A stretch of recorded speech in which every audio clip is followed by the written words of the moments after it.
on the Rizzo. I swear to God, as soon as I click, it probably brings us on, but there's that delay. So I don't know, but we're probably already there. Yeah, we're there. We're Of there. course we are. Hello, there 'cause YouTube land. We're there because I'm here. We are back and better than ever. Say word, son. Word. Or to your mom's. Whoa, easy on mom. Hey, why you gotta bring moms into this? Didn't we just talk about Who that was it last that used week? to say that? No, but wasn't there? Was it Vanilla Ice that used to say that all the Yes. time? Word to your mother. Ba-da-dum dum dum. Dum dum dum dum. Spin the wheel, make the deal. Ice, baby. Like, wax chump like a candle. Dance. Wait, why did that come up? No, I'm not trying to click the link. I'm trying to share it. Okay, at least I know we're there. Oh, excuse me. But that did not wait. Oh, What up, Pete? Beta.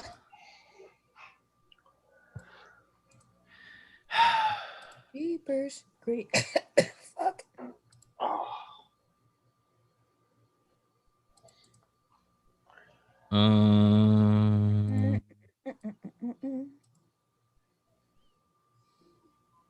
So Wendy, I was telling Dom Tell me, Bruce. before you got on. So we got this new dining room table and stuff. Yeah. And we have a bench with it. And there's no back on it. And I'm sitting on it tonight. So if you see me fall over or fall backwards, it's because I lean back and I have no back on my seat. Laugh, because I'm gonna. Oh, I love it. I love it. That's not what I wanted. The amazing Twitter machine. The Twitters. The Twitters. Peter has been drinking. Well, yeah, I'm jealous. I'm not drinking. I wish I was. I'm sober for once. Right? Do we do a sober show? Yes, hi Peter. Yeah, in the beginning. When we had no idea what the hell was going on. I am sipping my coffee the only way you should. Of course. Oh, good old rocking the Pat fiddle. Nice. That's so much better with TRWT merch. You're just a little bit warmer. Really coffee is. tastes a little bit better. Oh, I feel a little bad because I'm not wearing any TRWT merch. Yeah, but you're wearing something that needs to be. Okay. What? Nation Gang, bitches. Zip Squad, Nation Gang. Don't forget the East Hampton Polo Kirby's Boys. Here. Kirby! What's cracking, merch maker? I see Kirby. I get excited. What's going on? All right, so I think we sis? got everything together, and we got the postesses and the tweets. Shame on me. Yes, shame on me, Kirby. My apologies. Nah, she had a rep for Shells too. So, I mean, he does our theme music now. He actually said we could use it. So you gotta love that guy. You gotta hook him up here and there. Motherfuckers like family. We gotta help him out too. Okay, so I think everything is set, good to go. Brucey, you want to do the intro? Why not? Why not? I like that. That's a great answer right there. Okay, so let me first before I do anything else, because I'm a dumbass and I don't do this at all times. Let me hit record. Yeah, that'd be nice. Be good, right? Done. Yeah. All right, get the intro up.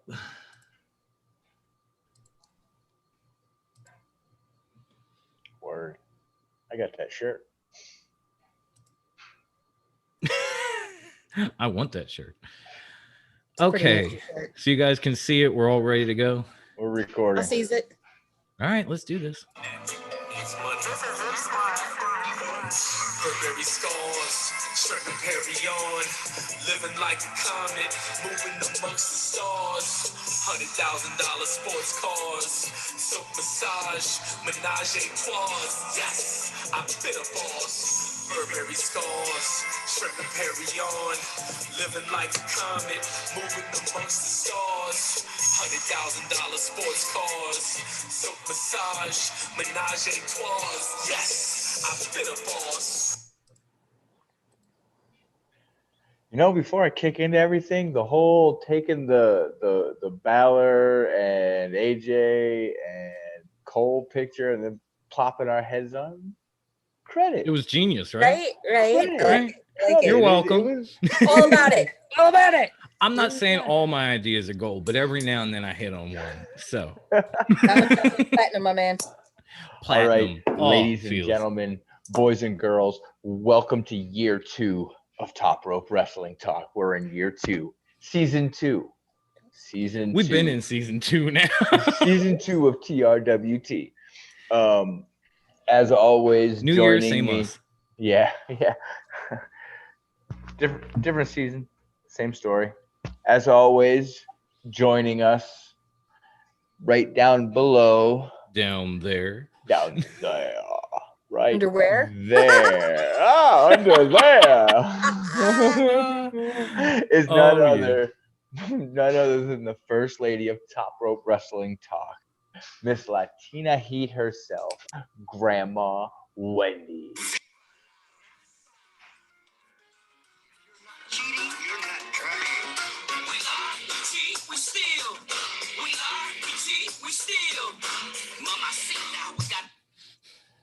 And also joining me to my left. Do the whole on, get the whole NWO. So is none other than the producer himself, the soundboard extraordinaire, again, the jack of all trades, the master of zero. Zilch. Is none other than Dom. Hey, damn, that's a cold ass honky. Okay. I'm too happy to have the bells and whistles back. I'm like, hey! You got the double hit going. Did you notice how I kicked in with Wendy like almost before you even introduced her? I'm so happy to have the bells and whistles back. It's great. Year 2's off to a good start, y'all. It really is. Year 2 with a bang, baby. Year 2, we're kicking it off, and I am none other than I'm not wearing the Burberry tonight. Yes. I got the hoodie on. Did you leave it in Vegas?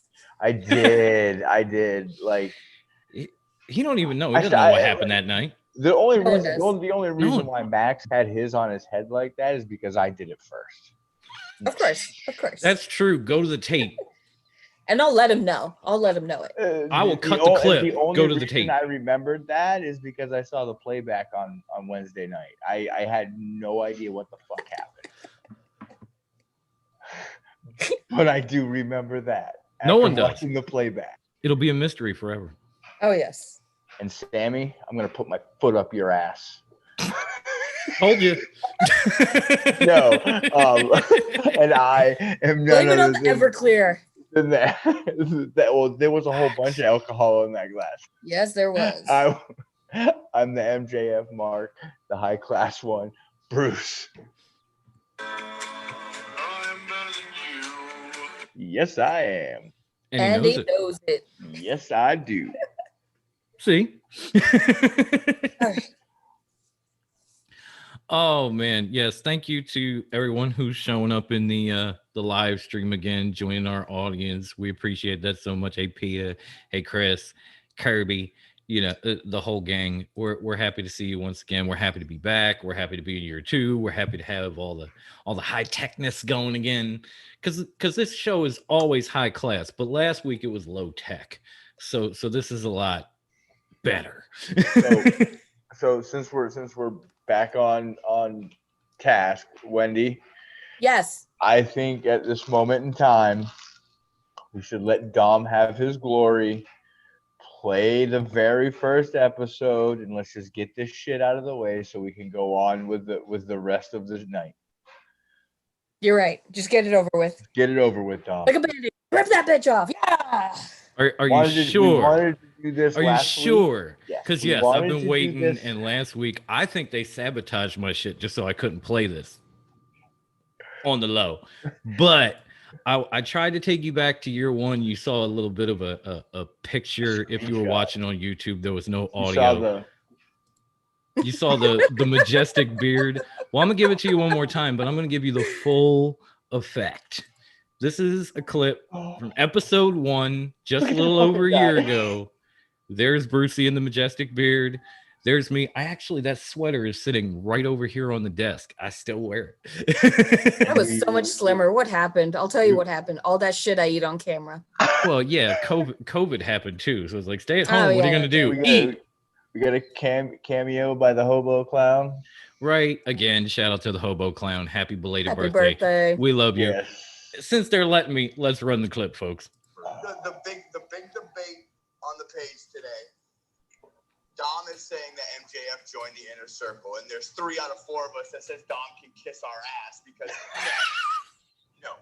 See, me and Jose are thinking on the same page. They're bringing a version of MLW's Dynasty to AEW. Exactly. To tell me that these two guys would rather run off and make up their own clique than join the strongest clique in AEW and make them I was so pissed over this. Because that's MJF. That's what he does. I was too, not anymore. I don't care. I will lone wolf it if I have to, because when MJF walks out behind Chris Jericho and the Spanish God of all pandas, you can all kiss my ass. Oh! Lone wolf that shit. Lone wolf that shit for a whole year, even when they were asking me in other episodes, so what about MJF in the Inner Circle, Dom? So what about MJF? Oh, don't worry, it's going to happen. And guess what? It finally happened. Victory is mine. just fuck my whole ass life. Like, just the looks on both your faces. Okay. This is like that Visa commercial. The look on high class and grandma's face, Wendy. Priceless. You know I love you guys, but fuck, did you break my balls for a year? So it feels so good. It feels so damn good. You know what else will feel good? When we can finally get back to a now staple of Top Rope Wrestling talk, and that would be the one, the only, the infamous Wheel of Wrestling. We can do this too because we're fancy again. Do it. Doing it.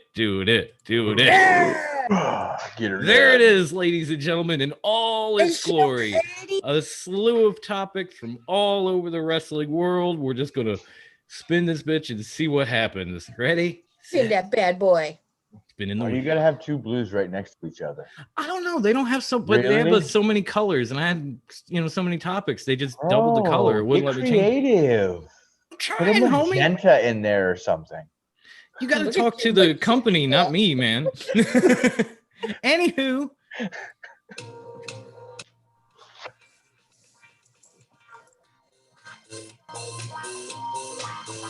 know what? I got to start using that at the beginning of the show. Oh, yes. Oh, this is a good Voices one. The topic is PWY.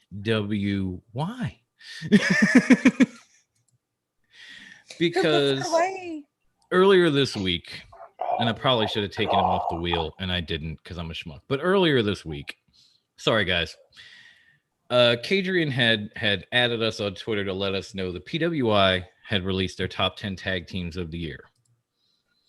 And immediately some people had some problems with the list. Yeah. So I'm gonna pull up the list again if it'll actually let me, which for some reason it isn't. Thanks, computer. You rock. Oh boy. Maybe I should have got a picture. Anybody else get to it in our chat? Because it's not letting me. I'm trying to get the top 10 up, and I'm clicking on the link to it in our chat, and it's not opening. Well, somebody else want to try? I got it. Top 10. Here we go. The top 10 tag teams in the top 50. FTR. Number 1. Omega and Page at 2. Bailey and Banks at 3. The North at 4. Street Profits at 5. God at 6. Lucha Bros at 7. New Day at 8. Kabuki Warriors at 9. And at 10 is Roppongi 3K. Yeah. I was like, what the fuck? Oh, come on. No love for Roppongi? I don't even know who they are. Showing yo. This is me being honest. Fair enough. They're that tag team in New Japan that Rocky Romero manages. Remember he and Trent were Roppongi Vice? Yes. And then okay. Okay. He ended up managing Show and Yo, who were in ROH. Yeah. Them. Yeah. Okay. That's what's up. That's what's up. Yes. No, they're a great tag team. I would put them in the top 10. But yeah, I know some people had some problems with the list. There was even some talk of like, why are the North at 4? And I'm like, the North is freaking amazing. Do you want them lower? Like, you know. But the big sticking point for people, at least on social media and maybe even in here, was the Golden Role Models at number 3. I got 2 that are fucking please shitbag. Well, Bailey and Banks, yeah. Uh-huh. Here's the thing with them. They belong in the top 10 because they were freaking they carried that tag division and brought it back to life. They deserve to be in the top 10. 3, absolutely fucking not. And the Street Profits at fucking 5? Get the fuck out of here. Over Private Party? I don't know about that, but over SCU is more the Bucks. Even the Bucks, but like SCU were the first AEW tag team champions. They kind of helped set that division on its course, which is now stacked. And they're not in the top 10. But and no offense, because this is hard for me to say, but Lucha Bros are at 7.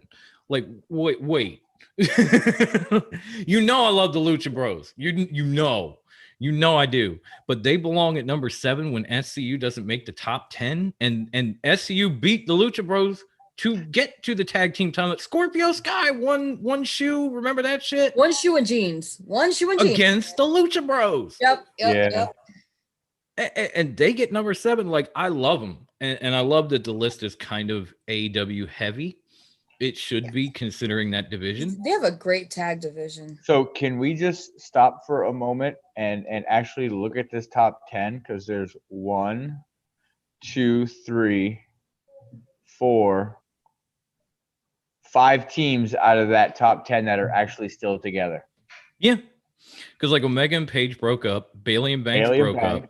The North are still together. No, Page is Ethan's leaving. He didn't re-sign with Impact. Well, technically they're still together. They've been together for the year that they count. They're not. Well, yeah, but Bailey and Banks broke up before that. So did Page and Omega. The Kabuki Warriors.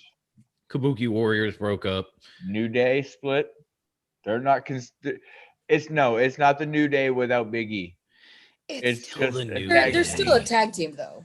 But that's still the New Day, though. That's like Roman. It's like saying the Shield moniker after the Shield was dead. Yeah, but it would be like saying it wasn't the New Day because Xavier Woods was hurt, so it was just Kofi and Biggie. Nobody said that. Yeah, they were still the New Day now. They're still the New Day.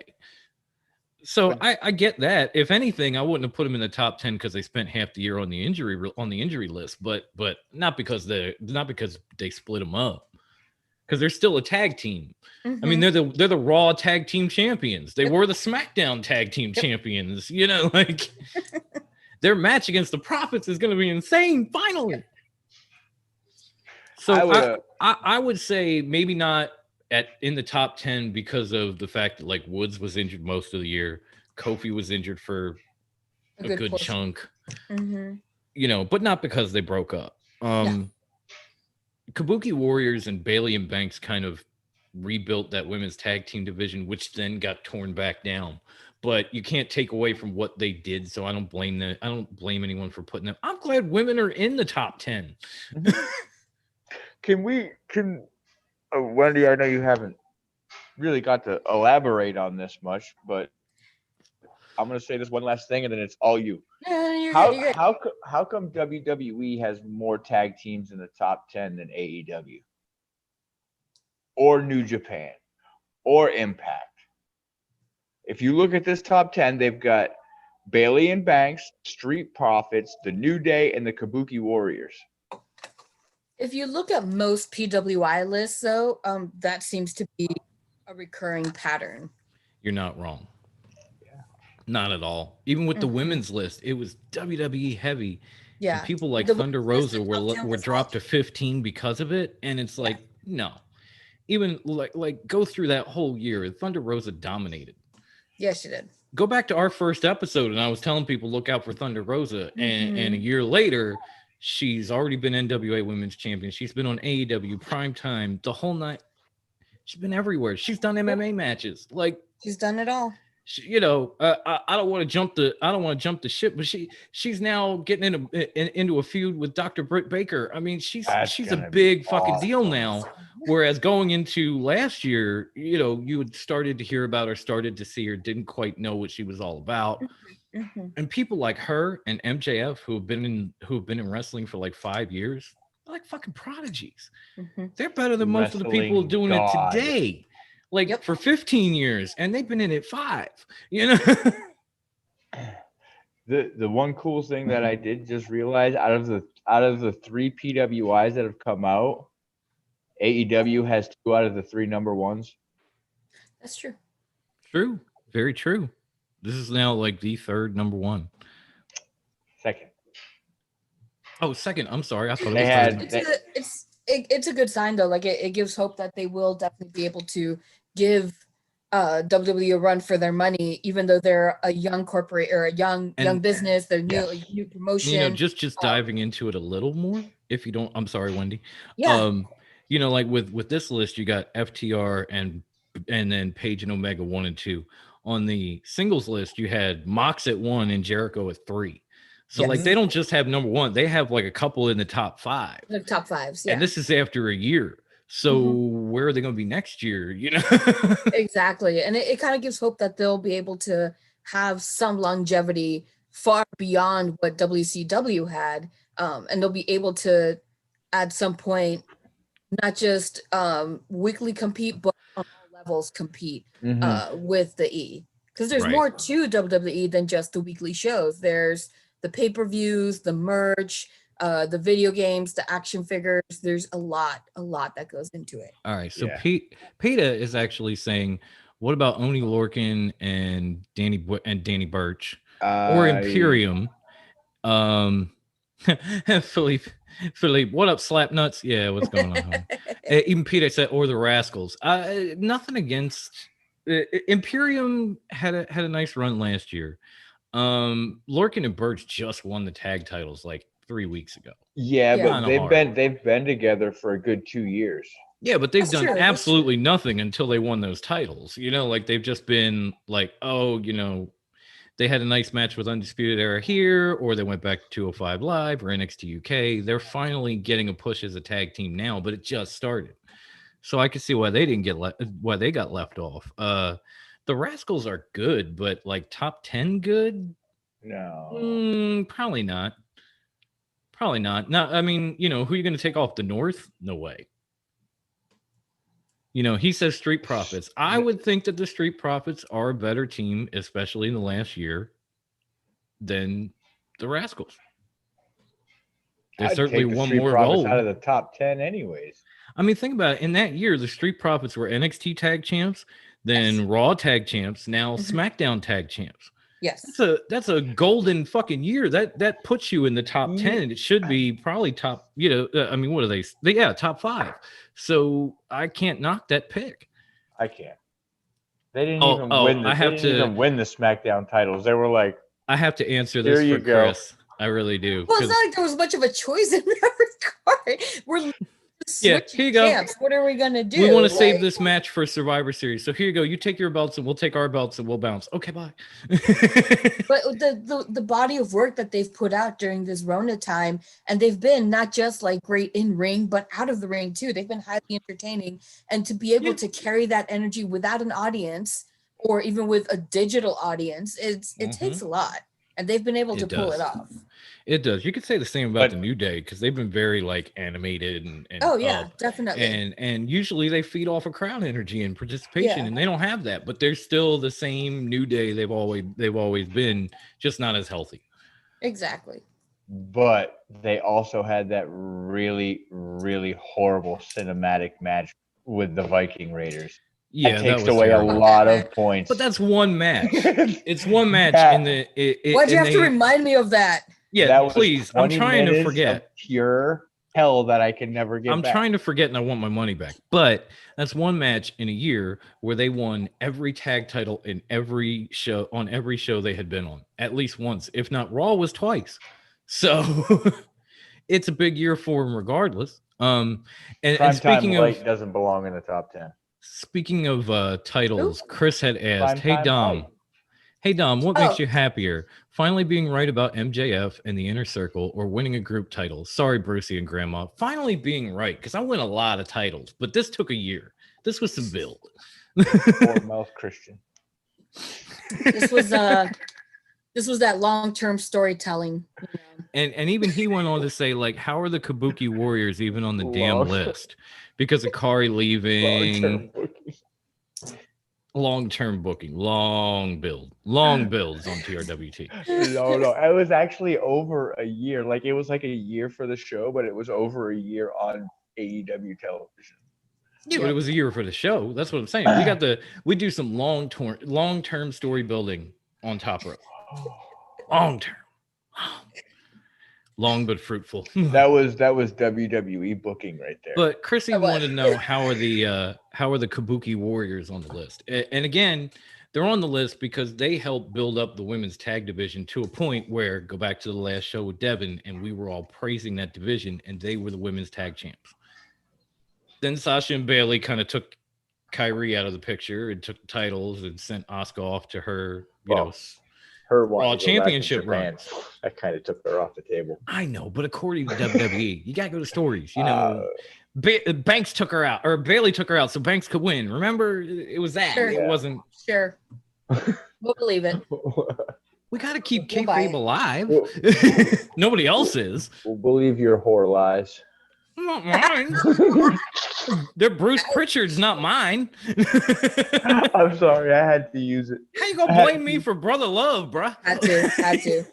I love you. Are we gonna? I love you. We're slowly falling into that rabbit hole that we talk about so much. I know, and we have more topics from WWE on the wheel. So I think what we should do is bring that wheel back up and give it a spin. Cause damn, I've also fixed it. So yay. All right, let's do this.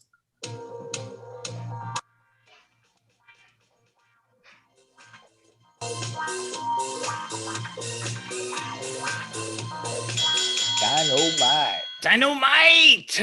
Yeah. That's what I'm talking about. And obviously, I don't know why that popped back up. Maybe I'll play it again. No, I'm kidding. I won't. I'm sorry. I'm having too much fun. So yeah, just Dynamite in general. So much happened. I almost don't know where to begin. But since Bruce is in here, I'm gonna start with the Inner Circle slaying Vegas, and MJF at the forefront of it, like Everclear flowing, just Elvis impersonators, and drunken fat guys. Swoggle in a diaper. Swoggle.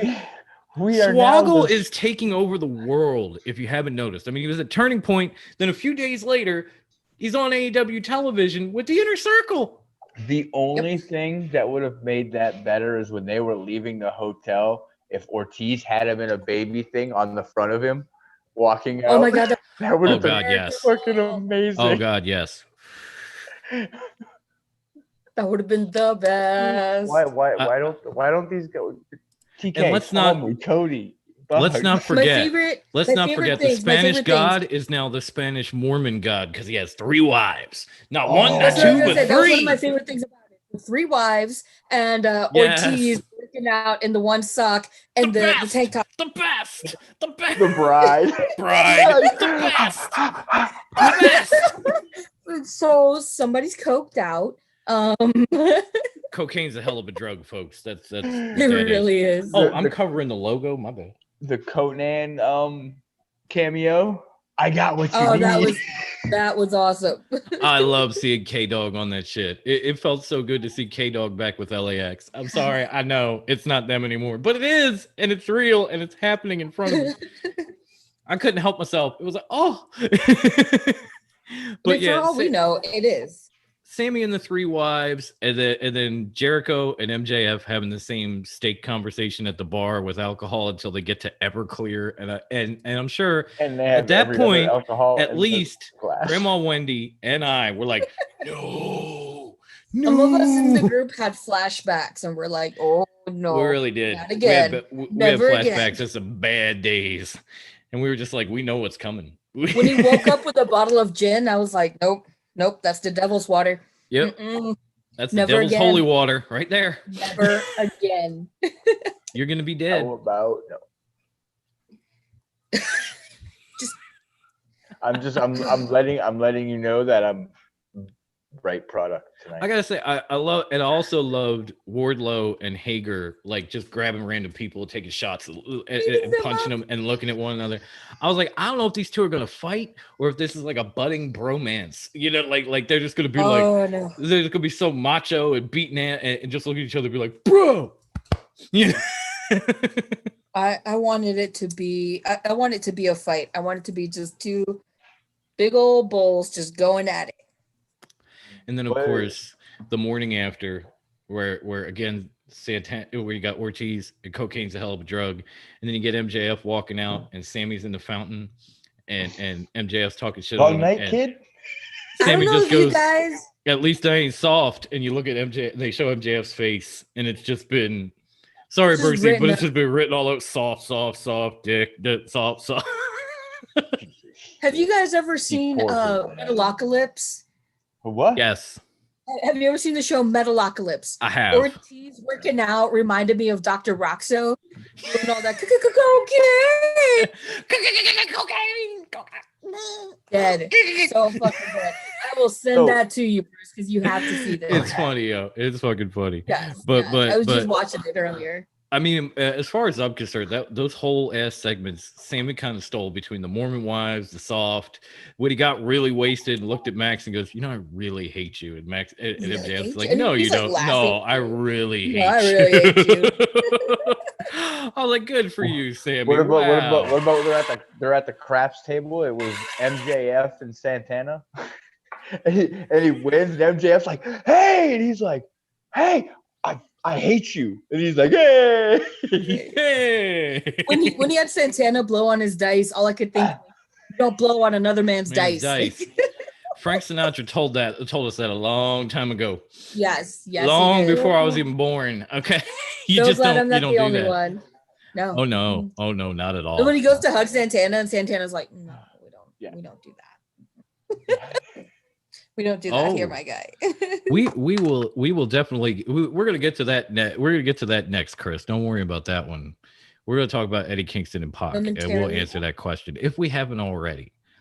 And we're definitely getting to Taz too, Mac. Don't worry, that's coming. That's coming. We just even Peter was like, "I love Swoggle, Kirby with the Sammy and his Three Wives." You know, even Cadrian saying Inner Circle doing Hangover. Hey. It was great. I do love that AEW gives these guys the opportunity to kind of show that they're more than just wrestlers that can cut a promo. Like they can actually act and be funny and sing and dance. Even though that segment wasn't my favorite, they can still sing and they can still dance. Amazing television. Amazing. Says the mark. Ever. Says the mark. I'll repeat. Badly. Says the mark. No. Shut your mark mouth. Seriously. But yeah, all that was beautiful. I do want to get into Pac's return, which then led Eddie Kingston to the ring and the family jumping Pac. The video that you were talking about on. Oh yes, thank you. Yes. Which video? They're doing cocaine. The Dr. Roxo. Ah, okay. Yeah, if I could, but my computer's doing so much, I can't get to another page now. So sorry. Even Peter's going, Mark. Thank you, Peter. So we did also see Pac's return. He had a nice win over the Butcher, and then Eddie came down and the family started whooping on him, and Phoenix came to his aid. And I have to admit, pathetic fashion. Is it safe to say that? Because that jump into the ring, I don't know what he was trying to do. I know he fucked up. Like if this was an ECW crowd, you would have heard that whole crowd chanting, "You fucked up! You fucked up!" Oh my god! I was like, my dude. Who was that? Phoenix. I did love how we had the Pentagon alert in the background because Penta shows up and he's got the chair. You don't know what he's gonna do, and all of a sudden he starts swinging at Eddie and them, and the Death Triangle comes back. It was like, oh, now we're talking. Right? Okay, I'm happy to be wrong now because we got the original Death Triangle back. I thought maybe Archer would come out and help them, and Penta would stay with his best friend, you know. But it was nice to see the Death Triangle come back. And that leads me into Chris's question, which was, where did it go? So many comments, guys. Who wins the AEW title first, Eddie Kingston or Pac? Or Pac. I'm going to say Pac because Eddie had a shot. He obviously came up short. He came up short dressed like a Power Ranger, which is kind of insult to injury. Pac was a big fucking deal coming into AEW and going into the pandemic, and then he had to pull back and go back and stay home. And with him coming back, I think they're just going to build off that. They're gonna boost up the Death Triangle because obviously we've seen Penta and Phoenix kind of come back to that natural level they've been on. Pac has been on that level, so maybe he raises his game. And I can honestly see him pulling a title before Eddie Kingston. World title. I mean, maybe Eddie goes after the TNT title and teaches Darby a little manners. I don't know. But if we're talking world title, I agree with you on that. Brucey? Yeah, no, I'm with you on that. Okay, Wendy agrees. Brucey, what do you think? Pac Anyone that dresses like an asshole like Eddie does doesn't deserve a world title. I'm telling you, one of these nights I'm gonna dress like Eddie Kingston just to piss him off. I'm gonna have a collared shirt on. I'm gonna break out the old chain. I'm gonna tie a do-rag. I got it. I got it all. Like such an asshole. I'm gonna shave some cuts in my eyebrows. Sorry, just real New York. Yeah. Like, I'm gonna be like, Brucey, not my gonna best lie, friend. Though, I am a little jelly. That he can pull off the cut eyebrows. I'm like, I have enough eyebrow to try it out, but I'm always like nervous I'll fuck it up somehow and end up like slicing my face. I'll be totally honest. I've done it, but I stopped doing it in like 1995. But Eddie don't give a fuck. So Eddie's from New York. He doesn't know how to give a fuck. No. He also doesn't know how to update his look. But we're good. Eddie's cool. Shit. Asshole. Which I've done that one too. And yes, Mac, I agree with you. Taz is definitely putting something great together because we had that tag match between Cody and Darby against Ricky and Brian Cage. And when it was all said and done, it looked like, you know, Team Taz was gonna beat the shit out of Darby and Cody. And all of a sudden Will Hobbs pops out and he's got the steel chair. On time for once. Yeah. He was on time because why? Because it all of a sudden out of nowhere we just had a nice little swerve where he turns the chair on Cody and on Darby and then jumps out and joins Team Taz, and I'm like, oh, I got what I wanted. Yes! Like again, I was actually pretty happy about that, to be honest. I was ecstatic. It was brilliant. I had said a while back, like, I hope he joins Team Taz because at that point, fuck the world. They're going to take over.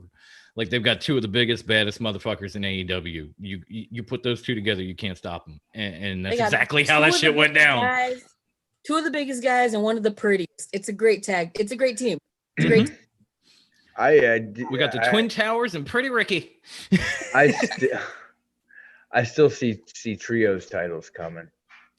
I was going to ask you. They're getting back to the 3-man teams now that Penta and Phoenix are gone from the family. At least Butcher and the Blade and Eddie. I was going to say, because again, you go back to that first episode that I showed the clip from that we had been talking about, and Bruce had said, with all these teams starting to form all these 3-man teams, will we get trios titles? And the answer to that looks like yes, more and more by the day, because you got the family with 3 people, you got the Death Triangle, you got Team Taz, 3 people, SCU 3 people, Dark Order at least 3 people. You still got Jurassic Express. Yeah, they're 2 1/4 people when you add Marco. Yeah, Death Triangle. I mean, that's what's that. You know, and they've got some people that they could bring up too from Dark that they've been using, and maybe make them a trio. You know, they already have so many teams there, and they have more opportunities to bring in more. It will not shock me if by the beginning of next year we have trios titles and a new show. TNA champ. Come on, Peter, you're drinking too much. Wrong show, not TNA champ. God damn it, Peter. No, actually, I don't see Hobbs and Cage getting the tag titles, Peter. I actually see Wardlow and Hager taking them. Oh, that'd be good too. And, like either one of those two team up and go after the tag team champions. That's instant win. Because how do you stop either one of those tag teams? I would love Wardlow and Hager getting it and have it be almost like Nia and Shayna Baszler, where they're kind of like, yeah, we're champs, but we don't want to fucking be together, but we're the fucking tag champs. I can't believe she almost forgot Wafu's name. That's just shame. I had her face in my head like too, Nia and you know how many times I heard, "Here comes Wafu." I don't know what happened. I need to use her actual name more often. I guess. Yeah, that might help. But yeah, Taz has definitely put something together. And how about Cody Rhodes coming out with the Papa John's t-shirt on? I died. I was like, I fucking died, y'all. Fuck you, Papa John's. Although that seemed to be Cody's response to Jade practically breaking Brandy's arm in the back. So maybe it was a little bit less than needed as far as a response. But okay, hey, it's a response. Brandy's a fucking trooper though, because she was just sitting there doing the Peter, but she wasn't like crying her. I was like, I would have been hysterical, like the bitch killed me, you know, like over dramatic, but she was just like playing that. You know, as soon as Jade kicked that chair, you should have just heard, right? But she was just like, bells and whistles, bitch. I was like, the fuck? I'm almost as excited for the bells and whistles that I am for Jade, because she's kind of dope. Like, and Jade was in the back with Nyla and Vicky holding people off so she could do that to Brandy. I was like, damn, we got a new trio. But, ladies, I need y'all to explain this. We really need to get how they came together. We need to figure out why Nyla is all of a sudden like Vicky's submissive little bitch. Never explained that from Full Gear. No. But like Vicky straight up slapped her and she was like, "I'm sorry, madam." Yeah, she punked her out. Like, oh my this God. Is sus. Like, wait a minute, how did that happen? Peter, you want to see Dark Order do more? They have like 3 matches a night on every show. And he also said he thinks that that he should be the phenomenal opponent. Who? He's going on like Impact. We're talking about AEW. We're getting to Impact, homie. I won't lie. Real quick, since he brought up Dark Order, when Anna Jay was like, "I'm the Queen Slayer, number 99." Number 99. I was like, I'm not intimidated at all by your little "I wouldn't swat a fly" voice. I was gonna say, what's more intimidating? Like Anna Jay saying 99 or Nia putting Lana through a table 9 times. 9 weeks in a row. 9 times. I can just hear. Not go into that rabbit hole. Go into that rabbit hole. I can hear the principal from Ferris Bueller in my head 9 times. Oh, but yes, they do have plenty of options from Dark too. Thank you, Mac. And Marco is so tiny compared to the rest of Jurassic. Yeah, he's tiny Marco compared is to tiny everybody. Compared to anybody.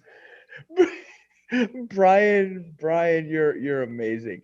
Tough year for Brandy. The Nightmare Collective was killed early this year. Mm-hmm. Then she gets humped by Jake Robertson. Now Facts. She gets blindsided by Jade. It really is. It really is rough being Brandy some of these days. We learned that too this year, I guess. But oh God, Chris says Dom already picking out the costume for Halloween 2021. Douchebag Eddie Kingston. You got it, bro. Next Halloween, anyways. That's how he dresses normally. Nah, I left that shit behind in '95, but Eddie's still doing it. I'll do it. Next Halloween, I got you. What else do we have? We got to Jade is the best. I don't know. Jade's definitely got some potential. She's a freaking Amazon. I gotta actually see some matches from her. I gotta see her in a ring. The best. Because seeing her like on a ramp or doing something in the back is one thing. I know she wasn't very good at that first promo. That was a little weird. Right. But I gotta see her actually get in the ring and go. And of course, the other thing that popped off on Dynamite, we had the rematch for the NWA title between Serena Deeb and Thunder Rosa. But the bigger story that came out of it was now we seem to have a brewing feud between Dr. Basura and Thunder Rosa, which I'm like, really? I'm excited about that. Okay, so we're all for that one. You don't think like nah that like she needs to avoid Britt. She'll kill Britt. No, Britt's on a fucking roll right now. And by the way, this is gonna be able to give Britt Baker's gonna be able to give Thunder Rosa more mic time so she can show that she can actually talk on the mic. What's gonna happen. I like that. I like that a lot. And by the way, speaking of on the mic, if you haven't seen the waiting room segment on AEW Dark this past Tuesday, go back and watch. It's Britt Baker's new show with Reba. Fucking amazing. She was so good in that. I know I give her a lot of shit for the shitty barista and all that, and I've started to kind of warm on it, but that segment right there was gold. You need to go. She told everyone, like the wrestlers that were sitting in the supposed crowd, to check under their seats because she got somebody everything. And when she did, when they did, she's just like, swerve. It was amazing. The whole thing, the interview segment, her corny little jokes. She pulled the Young Bucks book up, and she was like, "Yeah, this is out. You can find it somewhere," and threw it. And they did the David Letterman like glass breaking in the background. It was so good. She did well. It was great. It was produced wonderfully. You got to see it if you haven't seen it. Am I missing anything? Oh, yes, I am. I'm not going to jump over the fact that, like, am I the only one who thought that Top Flight like wrestled circles around the Young Bucks? Oh, they were amazing. That opening match. 19 and 20 years old. 19 and maybe 21. 21. I'm telling you, this is why people say, like, give me a reason to watch Dark, because guys like this are on it. Guys like this, guys like Devon's Sons, Terrence and Terrell, TNT. They've been on it, TNT, the last couple of weeks. The Acclaimed. They're an awesome new tag team. Max Caster, who's like an MC, he comes out rapping, but he's like greater than John Cena already. Watch, you'll see.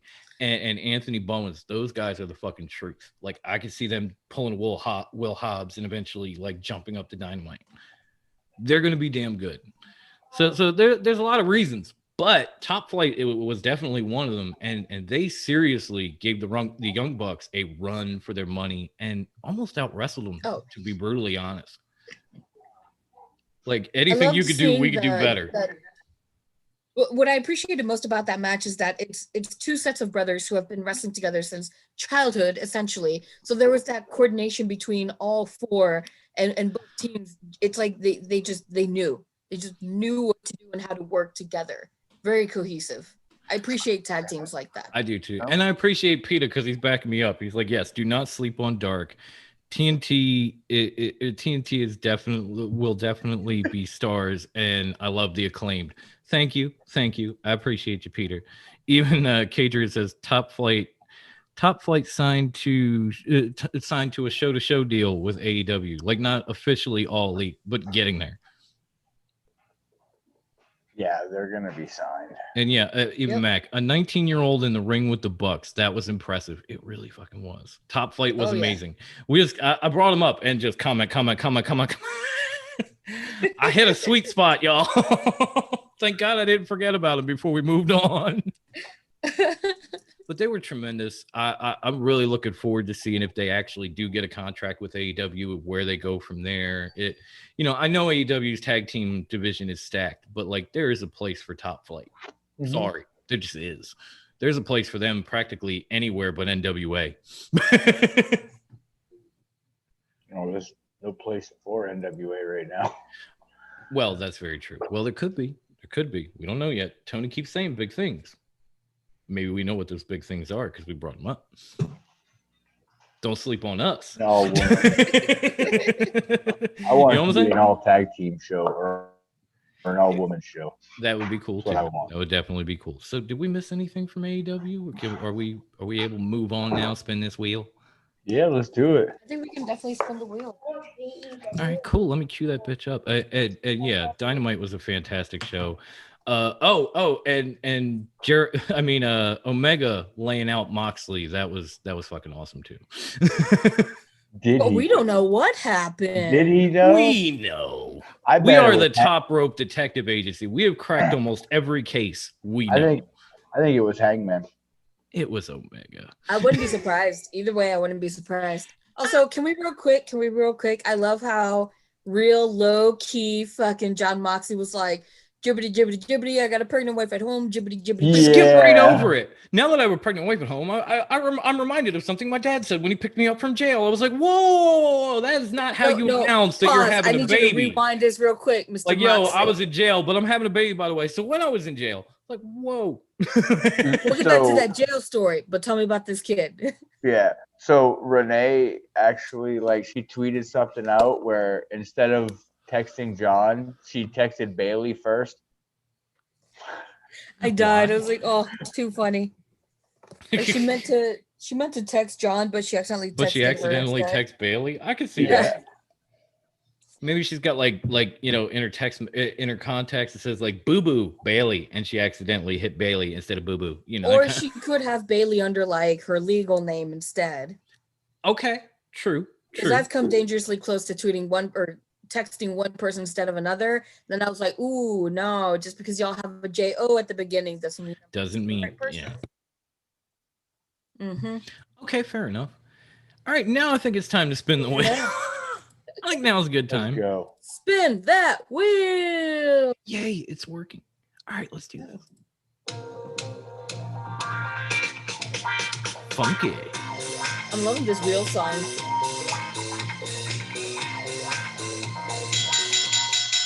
Now we get to what Peter wanted to talk about. Did Johnny shoot Johnny? And that goes back to loop on this one. Put me in. That goes back to the Top Rope Detective Rope Detective Agency. How much I remember, yeah. And Turning Point, where somebody the guys in the back found Johnny Swinger's fanny pack, and when they opened it up, there was like a fucking pistol in it. I'm surprised they didn't find cocaine.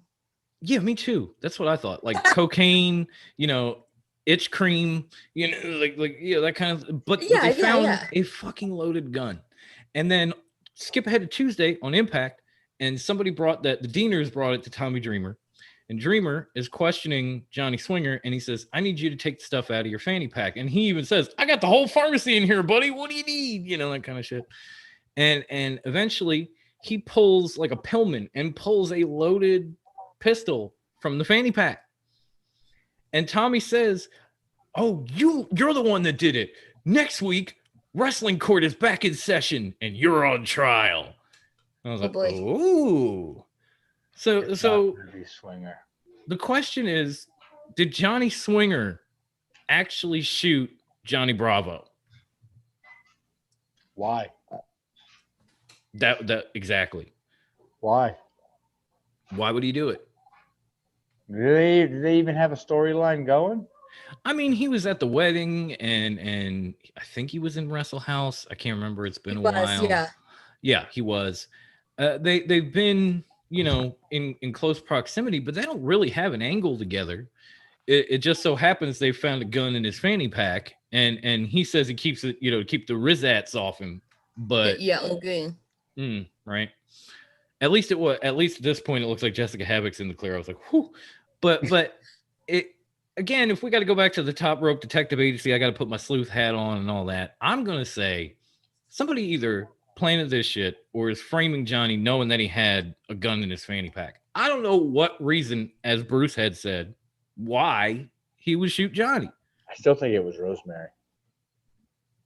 It makes the most sense. I'm still looking at Supermax, but he passed the polygraph, and I'm like, well, if you're a G, all you got to do is clench your butt cheeks and you pass. Or put a penny in your mouth, that sort of thing. Like that's what I mean. Before. No, a penny for a breathalyzer, it doesn't work. Well, there's something you can put in your mouth for that too, but I can't remember what it is.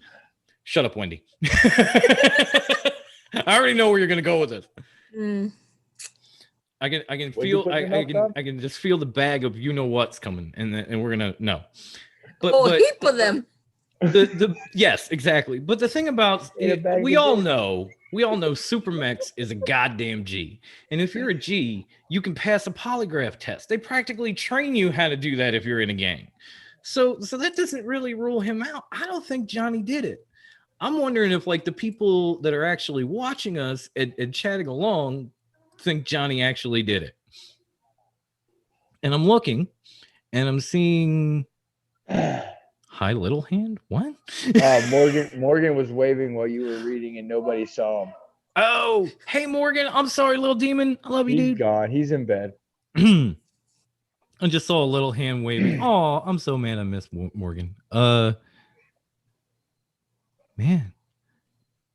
Chris is saying, why do you hate me? Because he thinks Johnny did it. Why are you trying to ruin the opportunity for me to see that douchebag swinger go to jail? I'd like to see him in jail too, and there's plenty he could be locked up for if we're being like real here, Chris. But honestly, I don't think Johnny getting shot is one of those things. And apparently, yes, PETA says Swinger didn't do it. So there, it's a mixed reaction. But I think Johnny's a patsy in this one because there's no absolute motive behind him shooting Johnny Bravo. There's just none. Yeah. I'd sooner believe Rosemary, like Bruce said, or Supermax, or I've been a Supermax fan, but I can't take him seriously with a Fu Manchu. Oh, you don't like the Danny Trejo beard mustache? That thing is great. He's combing it. I can't. Yo, if you saw seriously with a Hogan mustache, it like the Danny Trejo mustache is kind of weird for me. But when you see him in the ring, like he fought Falaba on Tuesday, and he can still do everything that he did in like 05. Yeah. And so for that, you can wear whatever the fuck you want. You can look however the fuck you want because you can go. So you're excused. Like there are people that look great and come out and give you like dipshit matches. This dude can get away with anything because he's going to go out there and give you something that's damn near 5-star whenever you call on him. But as far as Johnny Swinger being the one that shot Johnny Bravo, I'm just going to leave it as it's an urban legend that never happened. Myth. I don't believe it. We'll find out next week. Maybe they've been dragging this out a little bit in a good way. I'm not saying anything bad about it. Back to the wheel. He's so funny with that stash. And PETA said, I actually like Swinger. Really? Why? Jeez, I don't know. Okay. I feel like that was a pretty quick topic. I just wanted to, update people who may be still sleeping on Impact, regardless of how much we tell them not to. True. It'll also give me a minute to take it off the wheel because it didn't actually remove when I asked it to. But we're down to 3 topics. We're down to 3 good topics. And I think we should just give this wheel a spin and keep moving on. Fuck it. Let's do it to it. Let's do this shit. Get it done. You're done. Survivor Series, Survivor. And we come across Survivor Series. Okay, so it's hard for us to predict a pay-per-view when to this very day we don't know the whole card. It's also hard to put a pick form out, guys. So if you're waiting for that, I'm sorry. I'm going to try to do something Friday. When's Survivor Series? Sunday. Are we supposed to do our show with Devin? That we're going to do a recap show. Oh, we're going to do a recap show. So I have to actually watch it now? Yes, we have to actually watch it. Fuck because the whole ass life, man. We will be doing a recap show with at least Devin on the Tuesday after Survivor Series. So I gotta check the date. It's either this Sunday or the following. I think it's this Sunday. And they still haven't announced the full participants for the traditional Survivor Series matches, and they won't until SmackDown. So it's hard to predict. But in case you don't, November 22nd. So this Sunday. This Sunday. And we still don't have the card. Okay. So we're going to first update for anybody who didn't watch Raw, because there was probably a lot of you. Drew McIntyre has taken his title back from Randy Orton, and thank God for that. Oh my God, isn't that awesome? If it was Donatello, I'd steal it, but I have Leonardo and Michelangelo. They're very cool though. I can't knock the best. Because they just brought me some hot cocoa. He's so cool. But you know what's even? You know what makes an even better mug? Yeah. Indeed. Hi, Kirby. Anywho, we do have a few questions from Survivor Series. One of them that I got was, it kind of goes back to what we did War Games last year. If you could pick 5 people, men or women, from any promotion to get into these Survivor Series matches, who would you pick? Say that again? If you could put 5 people together, 5 men, 5 women from another promotion, and bring them to Survivor Series to face like Team Raw and Team SmackDown, who would you bring with you? Any brand, any show. Any brand. Any. Even NXT, because they're not going to be there.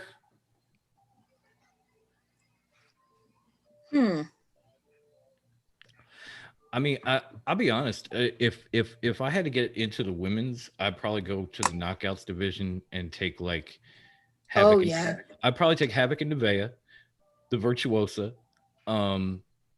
Maybe grab Su Yung, and then have the captain be Jordynne Grace. Yes. And just roll in there and just done. Yep. Look, so women's, she did a women's team. Mm-hmm. You've got, from Impact, you got Jordynne Grace and Havoc. There's 2. Okay.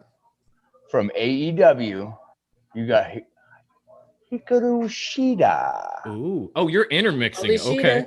Hell yeah. You said you can pick from anywhere. Okay. No, I was going to say one show pick 5 people, but you can mix. I like this because now you got Shida, and now I'm interested. Kairi Sane, because she's back in Japan, no longer working for WWE. Coming for revenge. Coming for revenge. I like it. And then she's got to fight Asuka. Oh, shit. And then Rhea Ripley as the 5th. Rhea,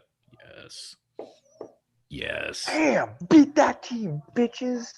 No, you mixed them up. I was proud of that. I was going to say, even if we had like NXT and Survivor Series, I would have probably took like Rhea and Io and threw in like Toni Storm and Ember Moon. And then probably just added somebody crazy from like Shotzi Blackheart. Not ranch. Don't put ranch. It won't taste good. All right, Wendy, do you want to add it? It doesn't have to be women. I got legitimately distracted. I'm like, what are we whispering, Bruce? What about ranch? Wendy was like, all food. Oh. I heard something about food. You said ranch? I'm hungry. Oh. Off topic, we had chicken Caesar salad for dinner, and my oldest child is getting ready to eat his, and he was going to put ranch on his Caesar dressing. No. Oh no, don't do that. No, you don't want to do that, homie. You don't want to do that, high class senior. You don't want to do that. To quote my dad, oh honey, no honey. Oh boo boo, no child, no. He's ignoring me. He's eating and watching Naruto, so we're good to go. Okay. Naruto. Okay, so now we got that out of the way, Grandma. Yeah, that's out of the way. Wendy, what do you got for us? So I definitely would grab up Grace, because I mean it's Jordynne Grace. I can't say no to her. I literally cannot. She'd probably end up ending me. I'm all about powerhouses. Don't know why. Call me crazy. Grab Rhea Ripley. Got to get that. You know. Who else would I snatch up? Powerhouse. No, she gasses out too quickly. She does a good one. She does, so definitely Shida. What about Raquel? No, I'm not a big fan of Raquel. Okay, well, she's a powerhouse. That's what you were saying. Yeah, but I'm not a big fan of her. Her muscles aren't fully defined. I like defined looking women. How about Jade? No, I haven't seen her in action, and that lime green dress made me sad. Okay, fair enough. She's just Raka Khan right now from Impact until she has a match. She's just Raka Khan right now. She really is. She really is. Pretty much. Yeah. You're not wrong. Where am I? What did I say?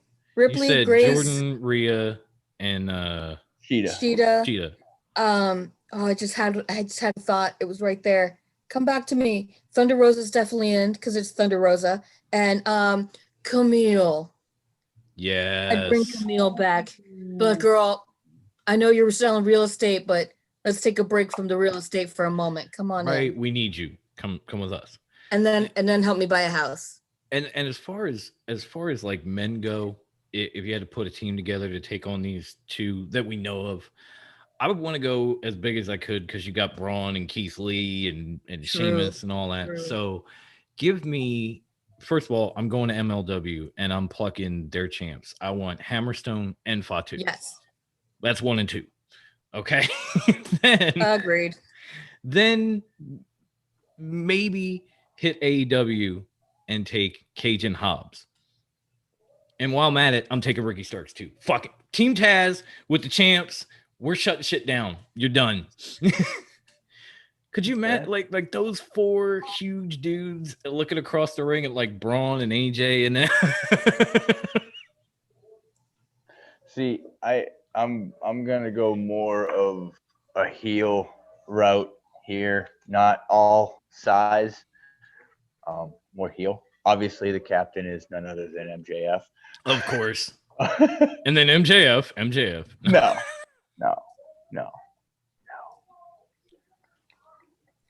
No, because the clones wouldn't be ready in time. Exactly. There's no, like it's one man. He's the go-to. He's the real deal. No, I will take Hammerstone on my team though as well.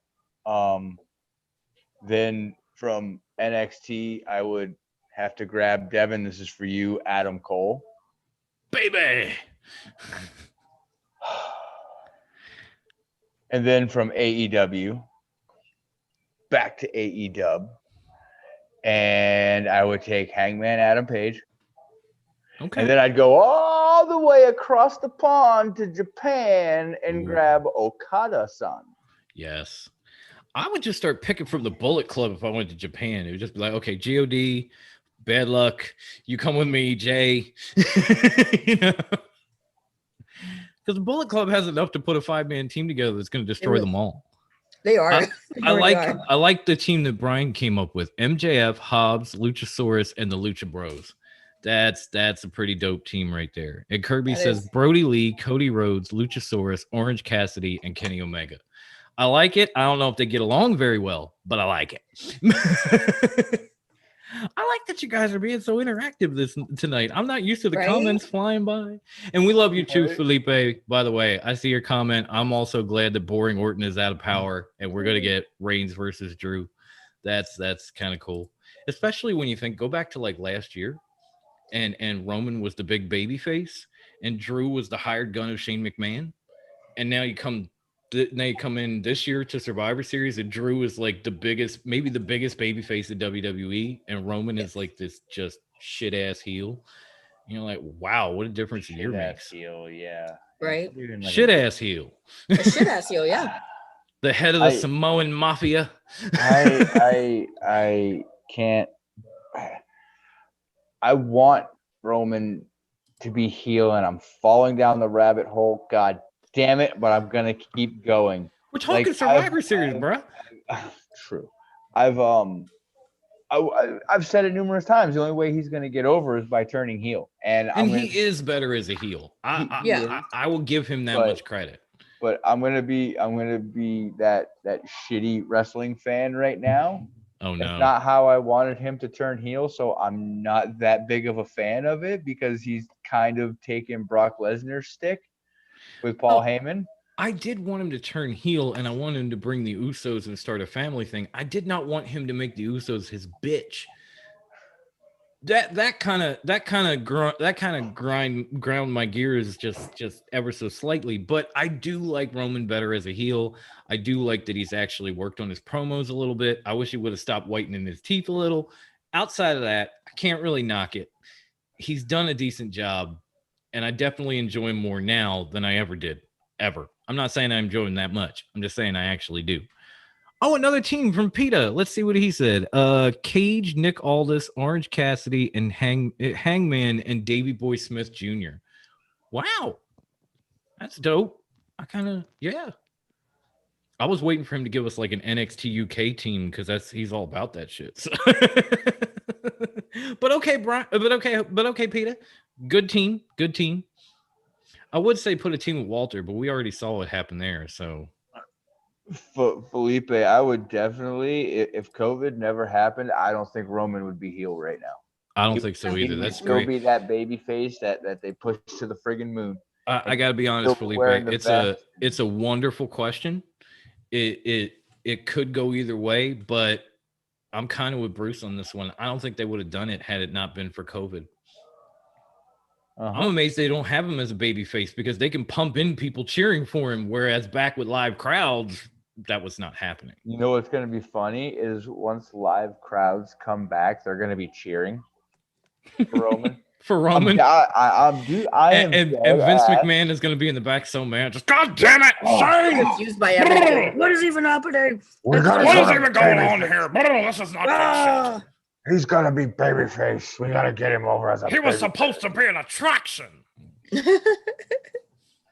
Fucking Vince.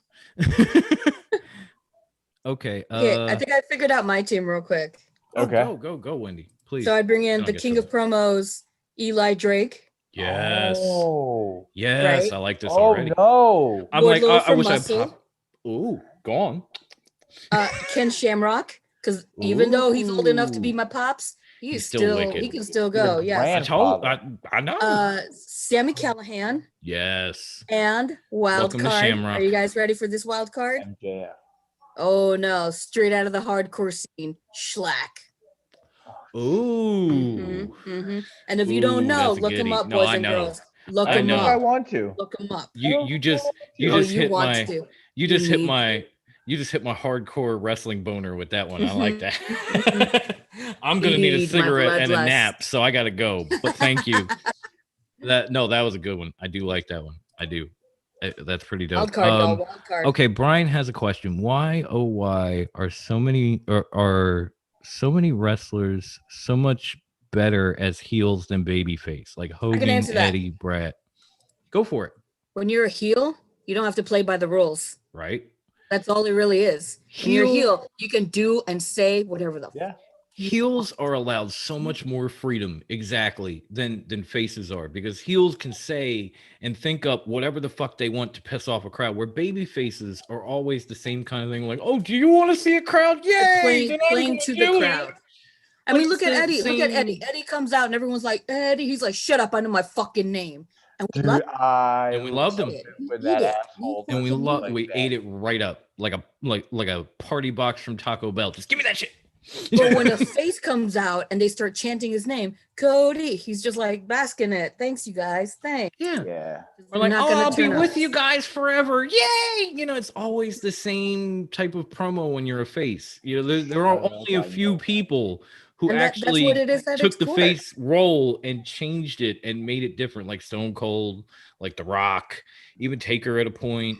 But mostly Attitude Era faces, though. Attitude Era was weird because faces and heels, it was really gray, and it was a strange time where they really encapsulated how we felt. So flipping off Vince, that's us wanting to. They blurred the lines and tried to give you more of what WCW had been giving you at the time, which was just there's no real face, there's no real heel, there's reality. This is real. They're trying to make it out like this is really happening. Like DX is really a bunch of degenerates who are mooning people and doing this and doing that and talking about their dicks all the time and getting in trouble with USA and yada yada yada. Yeah. That's what it really is. Yeah. No, people. You hit the nail on the fucking head. Thank you. I try to do what I could do sometimes, broken clock, that sort of thing. I know this because I've always cheered for the heels, even as a kid. Growing up, Piper was my favorite. Piper came out, made those crazy ass promos, smashed coconuts in people's faces, shit in everyone's figurative coffee, and I loved it. I lived for it. And it's like, give me a heel. I'll love them. Go back to like when the Mega Power split up and everybody was like, oh, Hogan, I feel for you, blah, blah, blah. I was like, fuck that, Macho Man. If I had that, I'd be kicking. I hope he kicks his ass. Look at the way he's looking at his wife. There is lust in his eyes. I can see it. I was always about the heels. I was never really a big face person, even as a kid. It was like I was into the Macho Man. I was into Ric Flair. I was into Terry Funk. and he was never Funk was never a fucking face ever. Oh, my first, yeah, it was HBK, like when the sexy boy with Sensational Sherry, like And that's even what I'm saying. Like, I didn't like Rocker Sean, but when HBK came on the scene after he had done the shit to Marty and came out with Sensational Sherry and the music and all, I was like, this and is even the valets and the managers, the heel ones were always the better. Always better. Sensational Sherry would get so involved in, like, you know, oh, the ref isn't looking, I'm gonna kick you with my heels. To this day. While Miss Elizabeth to the side was like, oh, what am I gonna do, Randy? Exactly. You know, like, yeah, but to this day, I don't think there's a better manager than Bobby the Brain Heenan, and you can't tell me he wasn't a heel. Bobby Heenan was amazing. He was the best manager, the best on commentary, you name it. And he was a heel his whole fucking career. There's a reason they called him the Brain. Yes. Speaking of Heenan, low key, I just realized one of the best duos on commentating table, like hands down. You guys can fight me if you want. Are you gonna say Gorilla and Bobby? Because I'm gonna jump. No, I was gonna say. I'll fight you for no reason. I was gonna say Vince and Bobby. Vince. Oh no, I'll take Gorilla. Vince is low key one of the best color commentators he really was. ever grace wrestling. I gotta be honest. I never liked Vince. He was always shouting about shit. He said the same fucking thing. And he was always one of those people, if you walked out of the room, he'd be screaming, 1, 2, 3, got him. And you're like, oh shit, you run back. And you're like, no, wait, it was 2. Fuck you, Vince. Dude. That's what he's got. Right there, what you said is he sucked you into the match. He brought you, you went to go get a snack and he brought you back to the television. Because I thought I missed it and I didn't. I wouldn't move when Vince was commentating because I was like, I'm going to miss something. So I'm going to wait for that commercial. Like that, there's no way I'm moving. Even Peter says Vince was great back in the day. And he said Ace Ventura, but it's Jesse the Body Ventura. Jesse Ventura, yeah. Oh, righty then. And I'm sorry, I got to get Max team in while we're on this. Keith Lee, Brody Lee, Brian Cage, Michael Elgin, and Hangman. We can leave Elgin out of it. I was thinking that too, but that's just I'll go with it. I didn't like Elgin even before the whole speaking out and Black Lives, all that shit. I've never been a fan. So fuck him. But the rest of the team is bomb. I'll give you that. I mean, it's a formidable team. I just don't like Michael Elgin. So the next Survivor Series question: Are we good with like just these like champion versus champion matches, or would you rather see Survivor Series return to like practically all traditional matches where like champs put teams together and then they fought other champs and their teams? You know what I'm saying? That would never work because they don't have real storylines anymore to build up to those matches. Because there's such short time in between pay-per-views. They don't have time to build for an old school, that is actually a great point. An old school Survivor Series. Because they don't really give you enough time. We're like 2 or 3 weeks and we're coming back with this after a pay-per-view. That's not enough time for them to reveal all these teams. They couldn't even reveal two teams for this one yet. Like you got 2 teams from Raw, men and women, 2 teams from SmackDown, men and women. We know basically what Raw's team is going to be on both sides. We have no idea what SmackDown's is yet, and the pay-per-view is 2 days away. Yeah, we'll have a forum up by Saturday morning. Yeah, I guess. I suppose I'm going to try to get something out, guys. I apologize. This is why I don't like WWE that much, because they wait till the last minute to tell you what's going to be on the card. And it's like, you had, again, 3 or 4 weeks to put this together. You can't tell us? Like, the fuck? They probably already know, but they're just well, then tell me. You know, I got people asking me this shit, like, when are you going to put out the forum? I don't know. I don't know who's in it. We might not even do. We might not even do. We might not even at this point. Like, but we did get some changes because again, Nia has struck and injured Mandy Rose. Nia has struck. She's a goddamn hurricane. She's Hurricane Nia. How many bitches does she have to injure before they just say good luck in your future endeavors? But no, right? No. And then I'm surprised Lana's not in a wheelchair yet. And then while Mandy was getting looked at in the trainer's room, Reckoning, also known as Mia Yim, attacked Dana Brooke and put her out. So they're both off Team Raw. They have been replaced by Lacey Evans and Peyton Royce. The question is, why did they split the Iconics? Sorry. What I was just about to say, what the fuck for? Because if you recall, Lana beat these women to get on the team in the first place. Mandy and Dana have been pushed as a tag team since coming to Raw. Lacey and Peyton have basically been put together because they split up the Iconics for no reason whatsoever. None. So are we even at a point where we're looking forward to this match? Because we don't know. We know we got the Riot Squad and Bianca on one side, and they have 2 more spots to fill. Then we have Nia, Shayna, apparently Lana, if she can make it through another table, Lacey Evans, and Peyton Royce. Is there anything that excites you about this match, like, at all? The possibility of seeing Lana through another table. Well, through 10, fucking 10. The fact that Lana is going to be the sole survivor. That Lana's going to get the Dolph Ziggler treatment. Yeah. Pretty much. And then she'll probably go on to win Money in the Bank, or she'll go on to win the Royal Rumble and proceed to lose her title shot, because that's what they'll do to her. Pretty much, yeah. Yeah, even Mac was asking, what was even the point of Mia Yim attacking Dana? I don't know, dude. I don't know what the point of Lana going through 9 tables is. I don't know what the point of Nia basically beating the shit out of her own teammates going into a Survivor Series match is. I mean, at least AJ's trying to bring those dudes together, and it's not working, but Nia's just kicking all their asses. Like, you got to team up with these people, right? If you injure them, you don't have a fucking team. Like how is that hard to grasp? I know it's Nia, but still, she's definitely not the sharpest knife in the drawer. That's a given, but still. So what if WWE is not this creative? So out of the mind of the high class one, what if AJ fires the rest of Team Raw and brings Retribution in as his other teammates because they beat his team? That would be kind of cool. You know what I'd like to see? Kind of like hired guns. It would be interesting. I would almost like to see him fire Team Raw and just like bring in the Undisputed Era. Like, come on. Yeah, you guys can work together. Come with me. We're gonna kick ass. So is the Undisputed Era getting ready to be in another War Games? Yes.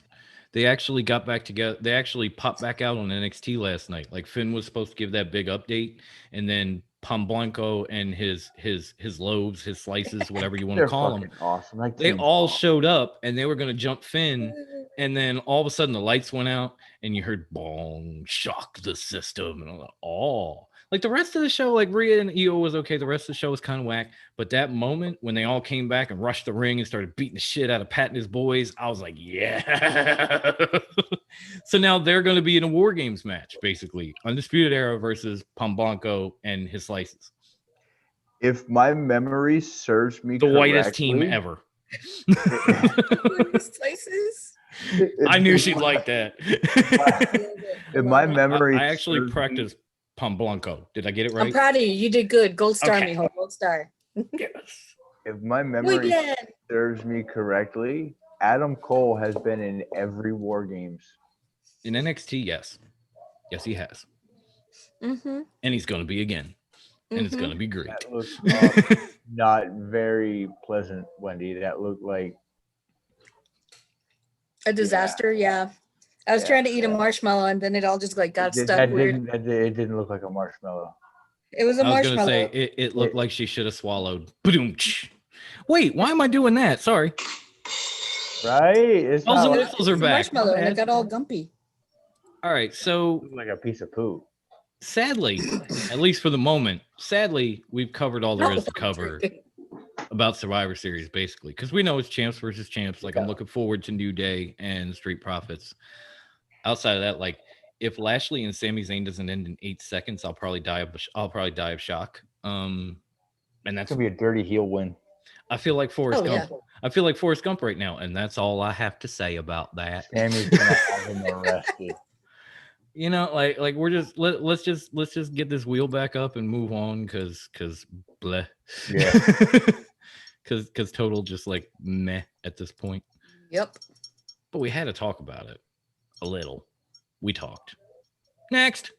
I love this music. It makes me feel very dirty. It reminds me of when I got my tonsils taken out. Okay, I don't want to know. Is that what they call it now?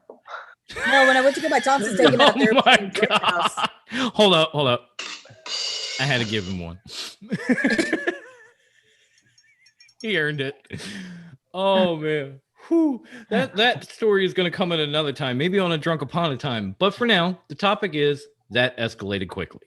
No, and, that definitely did escalate quickly. Really that did as well, quickly. But that's not what we were supposed to talk about. This comes from, I guess, a few days ago. Zelina Vega came out on social media saying that she supported unionizing WWE. Within minutes of that post, tweet, whatever you want to call it, she was released by WWE. And she was not very happy about it. Like, she was heartbroken about it and came out, I think it was on Twitch or something, made a statement saying like she's not because she's allowed to have her Twitch page still.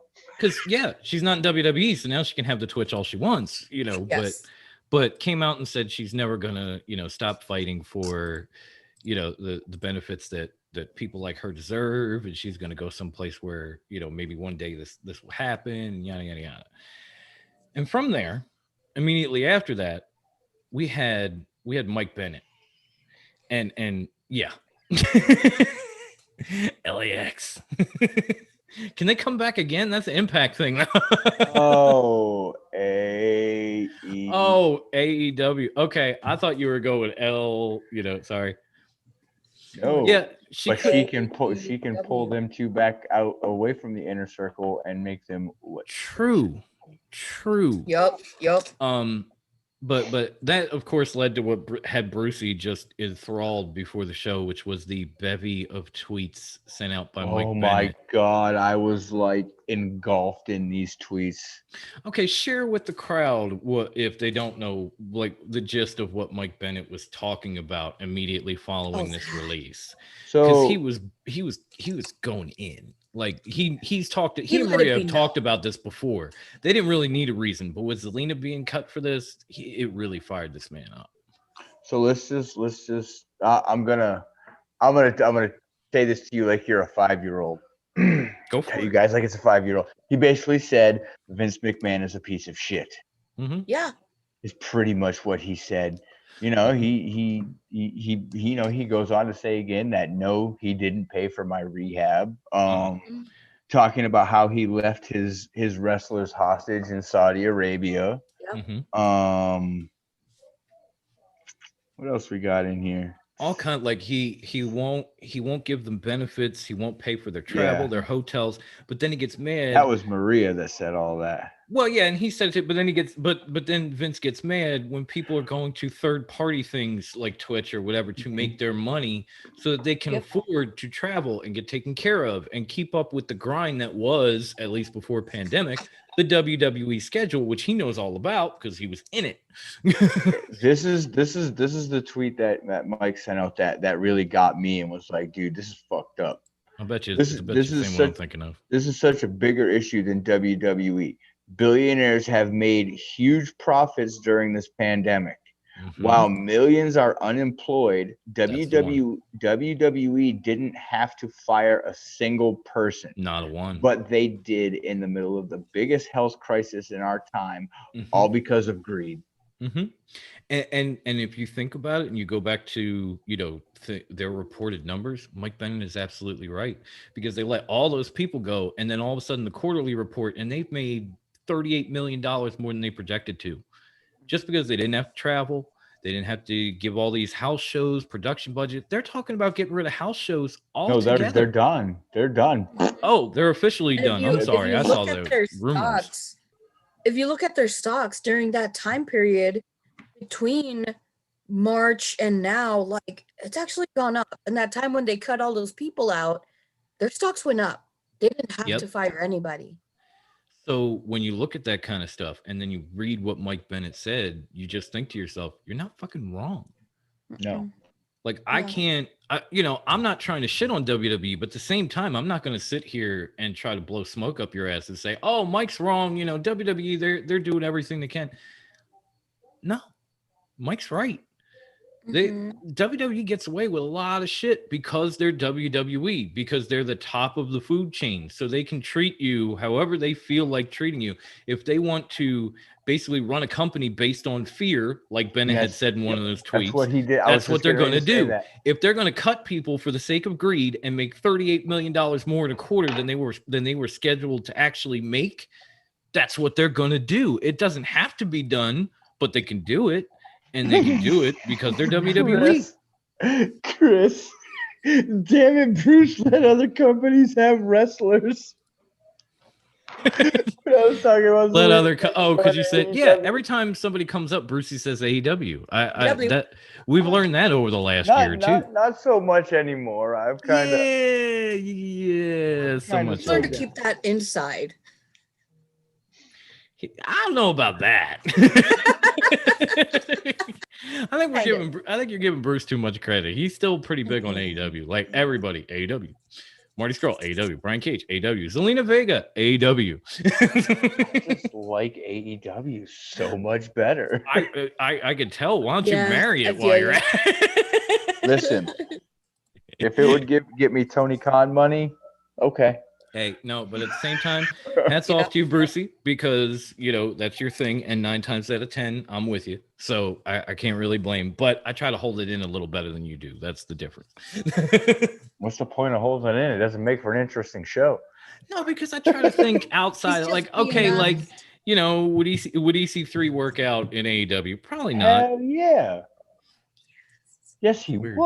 He would. He totally would. I'm with you on that one, Brucey. He's working his way there. He might be. Because he's doing the rounds. He's doing it his way. He's controlling his narrative. Yes. Exactly. And going straight to AEW would have been what we wanted him to do. Exactly. So that's why I thought we'll let him go somewhere else first, but not you. You were AEW. Match with Jay Briscoe coming up. But yeah, it's between, but going back to this, I feel for Zelina Vega. When you put out a tweet and it costs you your job, I call bullshit. But I had heard, where did I hear it? I'll have to find a video. Apparently there had been talks of releasing her anyways.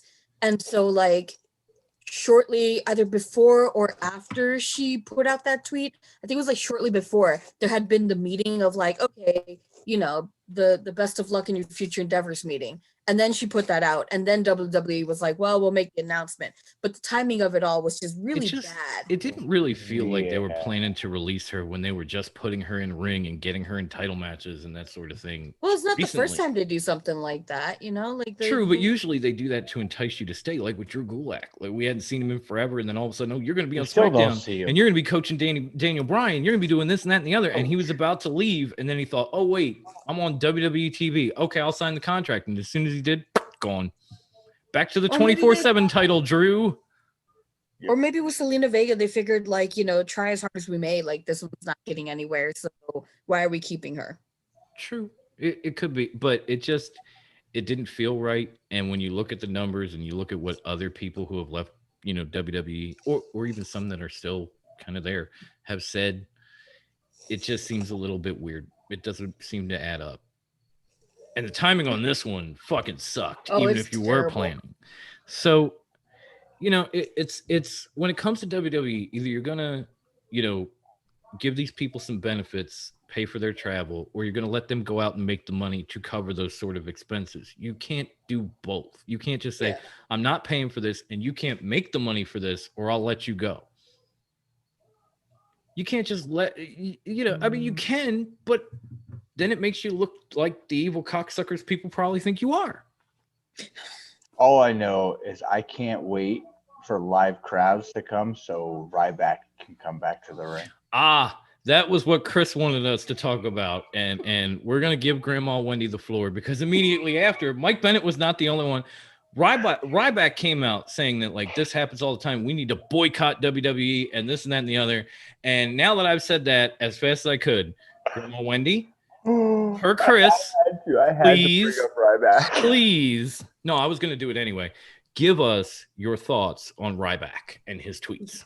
Ryback is a fucking schmuck, okay? No one took him seriously. No one took him seriously when he was a wrestler. No one took him seriously afterwards. He is impossible to take seriously. I don't know why I follow his Insta, because I want to see what a fucking train wreck of a human being he is. He'll sit there and fucking Bruce just took a headphone out. He'll sit in fucking fast food places. He's all like, oh, you gotta live clean and be healthy. And then he goes to like Burger King to get a super mega Whopper and eats it. It's disgusting. It's an impossible Whopper. Feed me. Yeah, I'm like, either you eat like shit or you live healthy, but trying to be like a bullshitter about it and say that people need to change their lives and then turn around and do what people are not supposed to be doing makes you a hypocrite, makes you trash. Ryback in general, you're fucking trash, man. You're trash. Shit. I'll be right back. I got something to say on this, but I'll be right back. Okay, so we'll fill time. I have a follow-up question. I'm glad because Brucey, but I have a follow-up question for you, Wendy. Follow it up. Does Ryback, because we brought this up last week, does Ryback belong on the dick punch list? Yes, he does. Adam's because he's such trash. He is such trash. And him coming out and being like, oh, boycott the WWE. Well, you're a fucking moron, man. No one's going to boycott the WWE. And here's why. Because people, they love the product anyways. There's people that are like die-hard loyalists to it. And so they're going to, like Chick-fil-A. How many people were like, oh, we're going to boycott Chick-fil-A? And how many of us are still eating the forbidden chicken? I'm like, oh, well, they're anti-gay. And how many LGBTQ people are still eating the forbidden chicken, huh? Tell me. I'm eating that shit. Listen, I'm not even gonna lie. Listen. Brucey, Ryback. Linda, listen. I'm listening. Linda, listen. Ryback only speaks the truth. That man has never lied before in his life. I picked a bad time for my soundboard to die. Because I just want to go, but I can't because my soundboard's dead. But I want to. That's Wendy's second favorite wrestler, right behind Rey Mysterio, by the way, everybody. Yeah, it goes Ryback, Rey Mysterio, CM Punk. That's her top three. Lucy, if I didn't fucking love you like a brother, I'd put you on the punch list right at the top above Bono and Bon Jovi. We do have one woman on that list. Bono and Bon Jovi? Yeah, you'd be number one on my dick punch list. Wow. Love you. And I thought my name was on there last week. Wow. Okay. Now we already have one woman on the dick punch list. Do we need to add Nia Jax? Nah, because I don't give a shit about her. Okay, fair enough. Nia Jax too? The dick punch list. You look confused. I hope Chris stuck around for that because I don't know. He had asked for Wendy's thoughts on that earlier today. What? How would what work? Dick punch. I'd hoof her in the front butt. Okay, yeah. There you go. That's a totally different list, though. That's a different list. No, Peter I keep them all in one list because it's easier, and that way I don't have too many files in my phone. Peter says Zelina should have won, and no one believes Ryback. Liar. That man never lies. Brian, as soon as Wendy started up, said, and boom goes the grandma.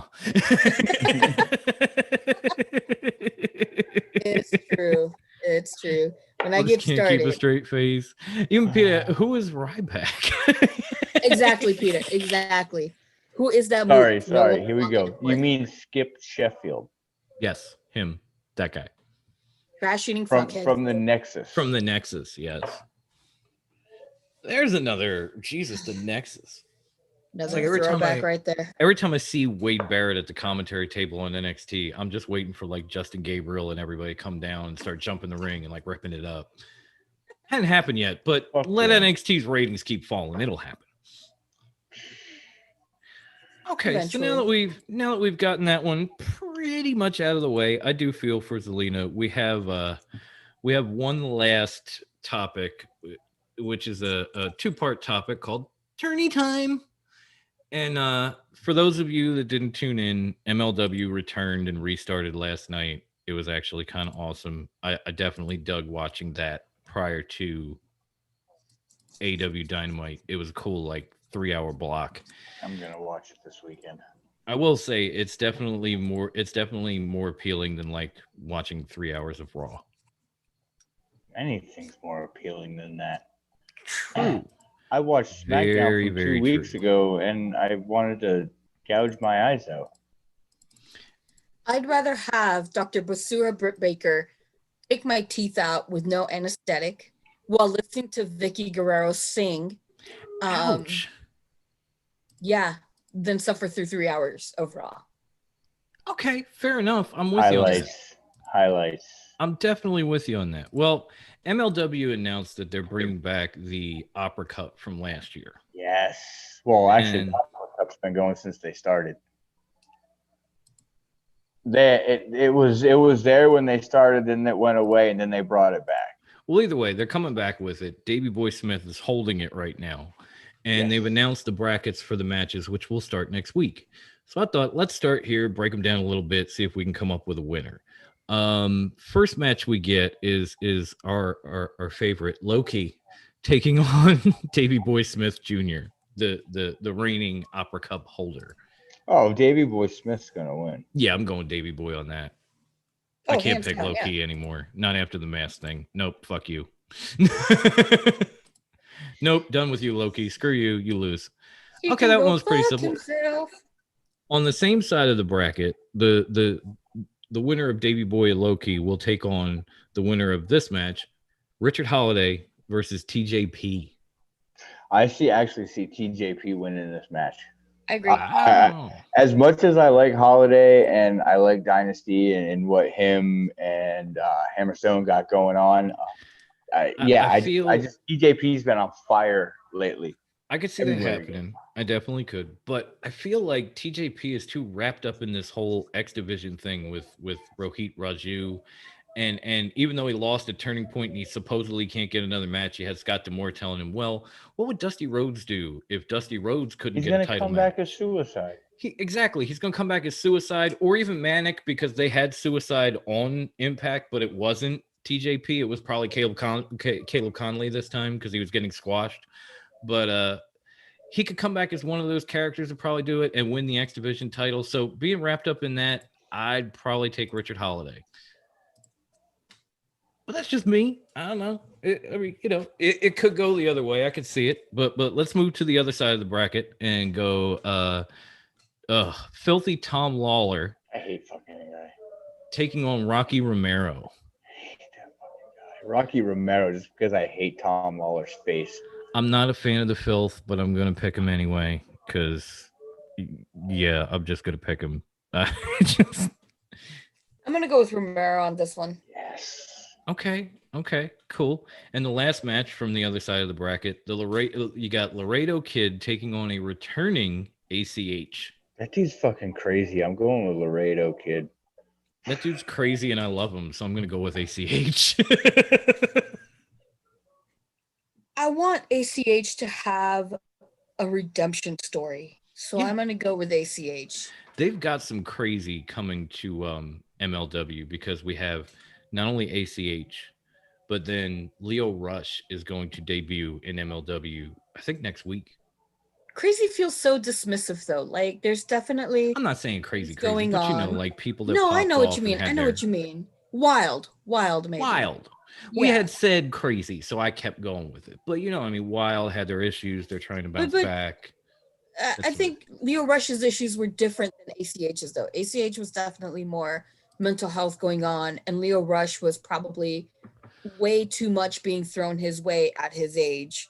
Yeah. So his was just age and stupidity. Like his was about Tenille Dashwood losing her job. It wasn't. It was maturity, really. Yeah. Peter's saying on Impact that TJP is going to be Mankind. Unless he was trying to say Manic and he misspelled it. I would love to see Mankind on that. That would be awesome. And he loves Laredo Kid. Okay. Yeah, Leo is going to fight the middleweight champ, which is still Myron Reed because he beat Brian Pillman, and I was sad. But besides that, okay, so I'm looking at it and I'm thinking, let's just skip ahead and say, who do we see winning this thing? I see Davey Boy repeating. I got to be honest, guys, and I hate myself for saying it, but I'll punch you in the throat. I feel like it's going to happen because of where he was before the restart. And it's going to come down to Davey Boy and Filthy Tom. And Team Filth, or whatever the fuck they're calling themselves, is going to help screw Davey and give Tom the win. I don't want to say it, but I feel like it's going to happen. MLW is so high on Tom Lawler, and as much as I love them, I don't know why. I have no clue why. It's because he's the only MMA guy they could get because Riddle went to WWE. Okay. Touche. Good point. Okay. Solid. I can't knock that whatsoever. That makes a lot of sense. So now that we've gotten that, oh, I'm sorry, Wendy, who do you see winning this thing? She's like, oh no. Eyebrows were like, eh? She's like, what, me? Exactly, Kay. I'll be honest, I'm not sure. I can see it coming down to those two, but I don't know who to call it. I'm up in the air. Okay, so Wendy's undecided. Brucey says Davey Boy. I say filthy Tom Lawler. Yeah. You know? Throat punch you for that. It hurt. Our friends. It hurt me to say it, bro. I'm sorry. Like I'm going on what MLW's giving us, you know, and that's Hammerstone versus Fatu will be like beyond fire. That's going to be atomic. That's you know, just I'm dying for that. Like Hammerstone beat some jobber in 20 seconds, called him out, and then after Fatu beat Davey Boy in a war, said Hammerstone ain't nobody running from you, and I was like, oh, that's what I'm really waiting for. They will make up if they give Filthy Tom this cup and pull some bullshit. Hammerstone versus Fatu will make up for that. Yeah. So I can't get on them too much. Now, the next tournament that we have on the docket is the one we've talked about several times already, the Knockouts Tag Team Tournament. And we already had Havoc and Nevaeh advance in the first round last Tuesday, and doesn't come as a shock to me. But let's go through some of the other matches and try to pick some winners. We've got Killer Kelly and Renee Michelle going against Jordan Grace and a mystery opponent who apparently, if you watched Impact, is someone who recently retired and was willing to come out to team up with Jordan Grace before they just called it quits. And PETA was actually saying Jazz because Jazz just retired like a month or two ago. And if it's that team, I'm picking that team. Either way, I'm picking Jordan Grace and whoever the opponent is. Gail Kim, Jazz. I even brought up, I was like, is Mickie James retired? Because I know she had a couple matches in the E, but then she disappeared again. So is she technically retired? But she's got Impact ties. Like, she could go back. Yeah, she's not retired. But I'm thinking either Jazz or Gail Kim would be one. But either way, I'm picking Team Jordan in this one. What about you, Grandma? Sorry, I'm chewing my Gaviscon. Got a tummy ache. Oh, poor baby.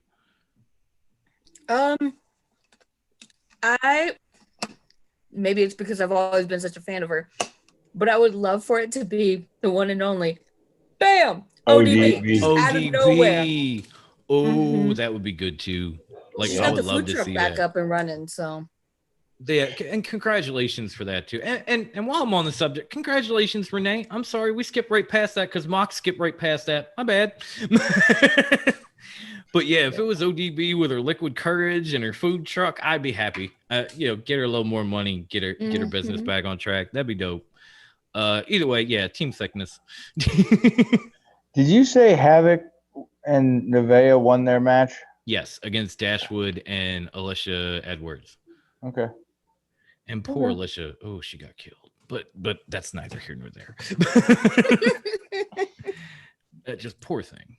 All right, next match is Kiera Hogan and Tasha Steelz taking on the Sea Stars, which I know I know one of them is what was her name? Something Vox from NWA Power. The one with the rainbow knee pad. Oh yeah. And that team actually teamed up on NWA Power to fight Thunder Rosa and maybe Marty Bell back in the day. It was like towards the beginning of Thunder Rosa. Oh, that was the team that was with Allison Kay. Yeah. When Melina came out. Yes. Yeah. So it's them taking on Kiera Hogan and Tasha Steelz. The Sea Stars. You're picking the Sea Stars? I'm taking Kiera and Tasha. Those women have been showing out on Impact. Like they make a good team. They even stole Bob's money. Like got all cozy with him, talking about how they're Gucci and all this bullshit. And he's like, Gucci? And while he's looking at one, Tasha's like pulling the wad out of his pocket, like, bye. I'm going with Tasha and Kira. Wendy? Grandma's like, wait, let me get the Gaviscon down. Oh shit. Sorry, no. What was it again? Sorry. Tasha Steelz and Kira Hogan versus the Sea Stars. Who's in the Sea Stars? That's the team that was with Allison Kay. The Ashley Vox, I think her name is, from NWA Power, and I can't remember the name of the other woman. I'm sorry. Yeah, I'll go with the Sea Stars because I vaguely recall seeing them. Okay. I'm gonna go with that. That's who I'm gonna go with. That sounds like a good choice right there.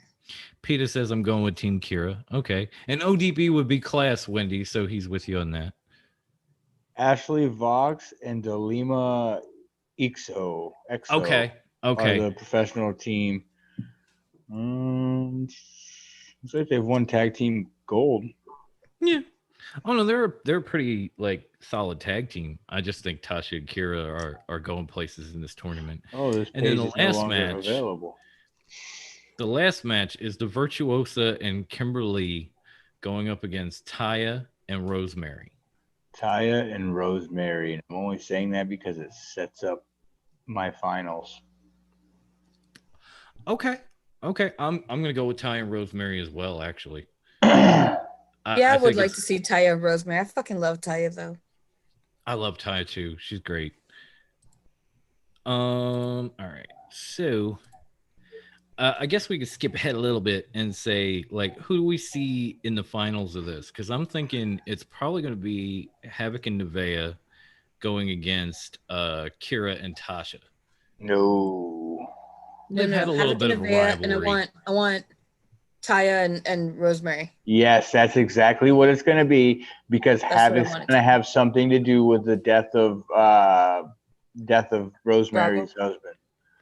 See, I'm wondering if Taya is going to have something to do with it. Here's the thing. This all ties in with Rosemary beating Havoc so James Mitchell can get released from the Dark Realm. Yeah, this is true. But I definitely, Havoc and Nevaeh are on one side for sure. And I would probably pick them to win the whole damn thing. And yeah, back to my storyline that I was saying. I was talking about. Brucey's got a story. No, I was saying it ties in because Rosemary had to beat Havoc to get Father Mitchell out of the Underrealm. So Havoc basically in an intertwined story that this is something that Impact would actually fucking do is Havoc told Mitchell that the only way she'd let him out is if he killed Johnny. Okay. I could see that happening. Or I could see them I could actually see them getting and that renews that rivalry. I was going to say, I could almost see them getting the win because Havoc tells Rosemary, like, I killed Johnny, and she gets all heartbroken, and then Havoc and Nevaeh just hit a quick double team move, 1, 2, 3, new champs. So I could see that. That would be cool too. I just know like Tasha and Kira have already had a rivalry with Havoc and Nevaeh going on, and I'd kind of like to see that again because they put on some damn good matches. So if that ended up being the finals, I'm not mad, but I could see yours too. Definitely. Mm-hmm. Either way, it is going to be. It's already like the first round, like the first match was tremendous. Like I didn't think that Alicia Edwards and Tennille Dashwood would put up much of a fight or be much of a team, but they actually were. Mainly because Tennille Dashwood's just a teeny bit selfish these days. So kind of hard to put her in with a team when all she gives a fuck about is her. Well, that's kind of her MO. They did have a damn good match, and it was interesting to watch. It's going to be interesting to watch this play out. Like I'm actually probably more excited for this tournament than I am the Opera Cup. Just be real. Like, sorry. Nothing against MLW, but yeah, I've been asking for Knockouts tag titles for a while. And I've never really been saying like, oh, I hope MLW comes back so I can see that Opera Cup tournament, Like I've been saying, I hope MLW comes back because I want Hammerstone versus Fatu. But fuck the Opera Cup. The Opera Cup is their version of the King of the Ring, or the Dusty Classic. Oh yeah, I mean the Opera Cup has been around forever. Like Davey Boy brought it back. The last person to hold it before that was Stu Hart. So, it's been around for a minute, and it's definitely traditional. But I'm just saying, I wasn't sitting around thinking, man, MLW needs to restart because I need me some Opera Cup. I would. I'm more interested to see like who the Von Erichs are going to get in a tag team war with, and who they're defending their titles against. Because I missed the Von Erichs. I'm not even gonna lie. They had a little itty bitty segment where they were in Hawaii with Kevin on the restart, and I was like, "Oh, you're not fighting tonight? Damn." Yeah, right. Like I was upset, but like they'll be back. That's the cool part. There's gonna be next week. Yay! Yeah, that was pretty much all we had. So comments real quick. Damn. Yes, Peter, the Opera Cup is legendary. And yes, Tennille is all about Tennille's favorite statement is it's all about me. This is a fact. And it's all about you in the chat right now, Peter. You were just commenting away, man. The king of the drunk text. No, I'm kidding. He also says he wants to come on Drunk Upon a Time. And if we do it again in the near future, I will let you know. I would love to do that with you. But for now, thank everybody for showing up. This was another fun time. I'm glad the bells and whistles are back. I'm glad we didn't actually like bicker and fight amongst ourselves too much. We were a little bit more on task. So we didn't derail as much. True. We kept it under control. Yeah, we tried to hold it. We tried to rein it in just a little bit. We only derailed like here and there. just like we clink, we're back on.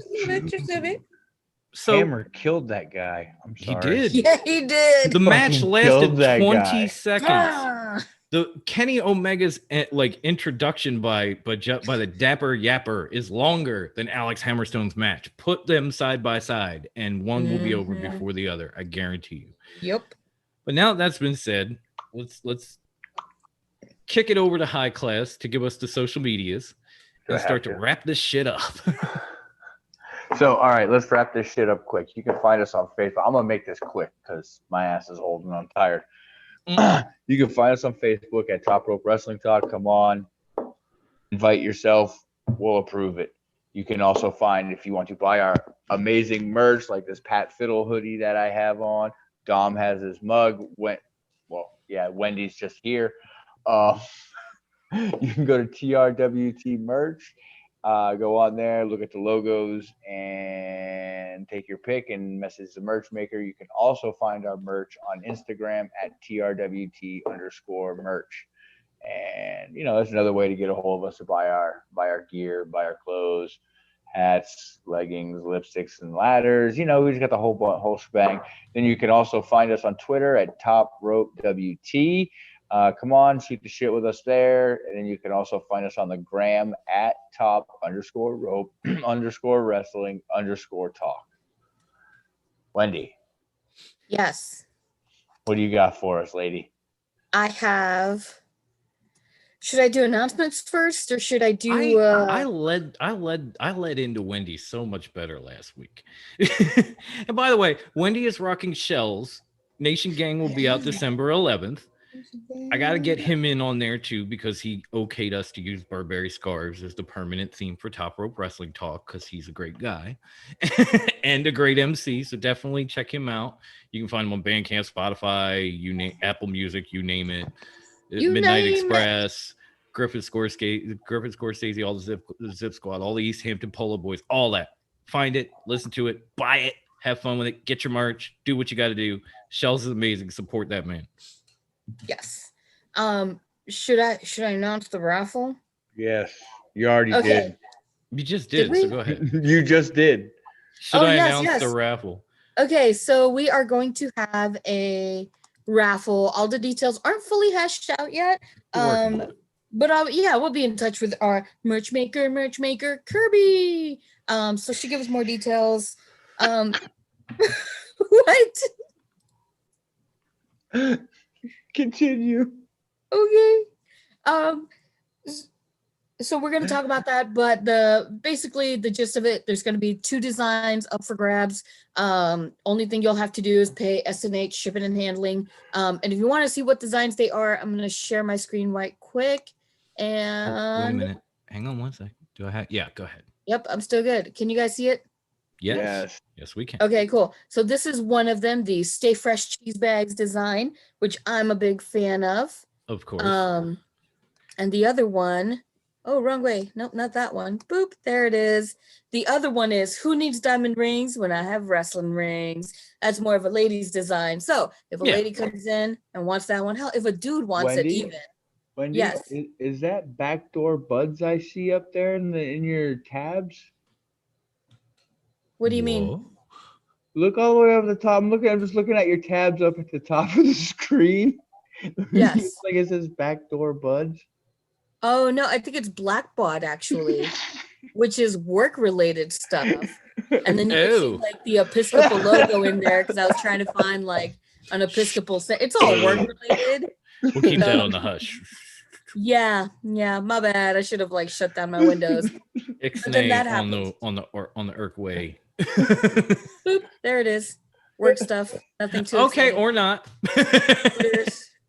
I lost my window. Where is it? Where's the window? I have no clue. I'm gonna stop sharing because I lost the pictures. But we're gonna have a raffle. Those were the 2 designs. So we'll be giving those away. The details will be coming. You're just gonna have to pay shipping and handling. That's all. We'll keep up on social media for that because we'll probably put an announcement out, whether it be on the merch page, on Facebook, on Twitter, on all the above. So if you aren't following us, follow us, and you'll know. Hey, I come win a shirt. Yes. We'll do the wheel for you. We'll put your names on the wheel. We'll spin it. Whoever lands on, pick 2 winners. Boom, you get shirts. 2 winners. 2 winners. 2. 1 guy, 1 gal, or 2 guys so they give their gal something. I don't know. Christmas or 2 gals if we have enough gals to. I know if we have it. There, we got Hope. Get yourself in the get yourself in the waffle, and maybe you can get a free shirt.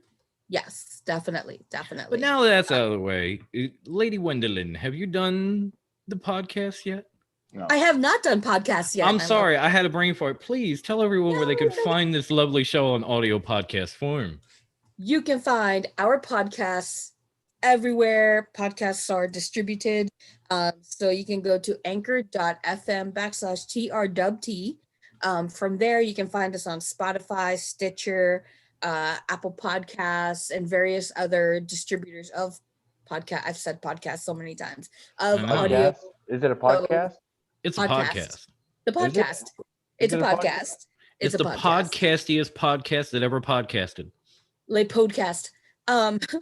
Classy. You can also find us on iHeartRadio, but you have to actually go to iHeartRadio, look us up, and ta-da, you'll find us there. Shout out to everyone that has. Yes. So there you can find us on all podcast distributors. Listen to us, rate us, share us, review us, tell people how much you love us, all that stuff. We'll come on and read how much you love us or hate us. Yes. Doesn't matter. Do all the things for us. And of course, if you happen to be listening to this after the fact on one of our many podcast platforms and you're wondering what does the coffee mug look like, or what does Brucey's hoodie look like that he's talking about, or anything, just come to Fox Den Productions on YouTube. You'll see all of our many episodes now, a year and some change, hitting 100 almost. Damn, we are coming up. We are Top Rope is basically the flagship show of Fox Den Productions. Peter brought up he wants to go on Drunk Upon a Time, which is a fun show. We haven't done it in a while, but if we do, we will include you. Mutant Rejects hasn't had a whole lot of content with all the MCU and stuff projects just being put on hold due to COVID. But once things start to leak out, we're going to bring that back too. But otherwise, there's a lot of content in one place, a lot of fun to be had, and even some watch alongs. So if you feel like putting on a show and putting on the watch along at the same time and just seeing like, what do they have to say, or laughing at us being stupid and reacting, anything you want, it's right there to be had on Fox 10 Productions. Our interviews, our specials, our episode, everything. Our first episode, if you saw the clip and you thought that was funny, the first episode's there. You can watch. Yeah, it's all there. It's a lot shorter than this one, I'll be honest. Significantly. But again, how crazy is it that we don't even put numbers on our episodes anymore? Yeah, I can't do that anymore. We just entitled them. We stopped at like episode 13, and then we did Lethal Quarantine for like 7 weeks, and then we just stopped. No, I'll be honest, man. I put like season and episode numbers on our audio podcast, and I think we're on like season 2, episode 12 or 13, and we had like and I didn't even put the specials up and include them. They were just up. So we have like 25, 30 episodes one season. We're halfway through another. We're just rolling along. And if you're listening to us on the audio, there's a lot of stuff on YouTube that isn't on Anchor. So you get a lot of exclusives. Yes. So you can check that out as well. But for now, for the high class one, for the First Lady, thank you all for showing up. Thank you all for listening and commenting and following along and laughing with us and enjoying us again. We will be back to you. I'm not sure. I know we got the crossover episode coming with Devin Tuesday.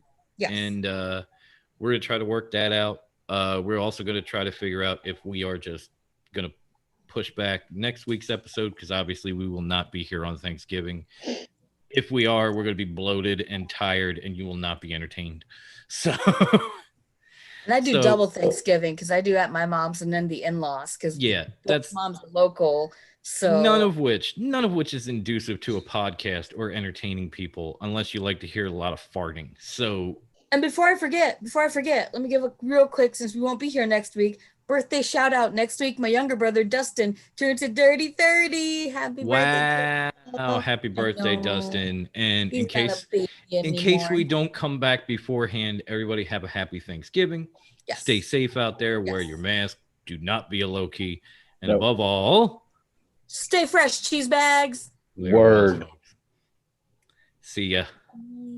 Bye.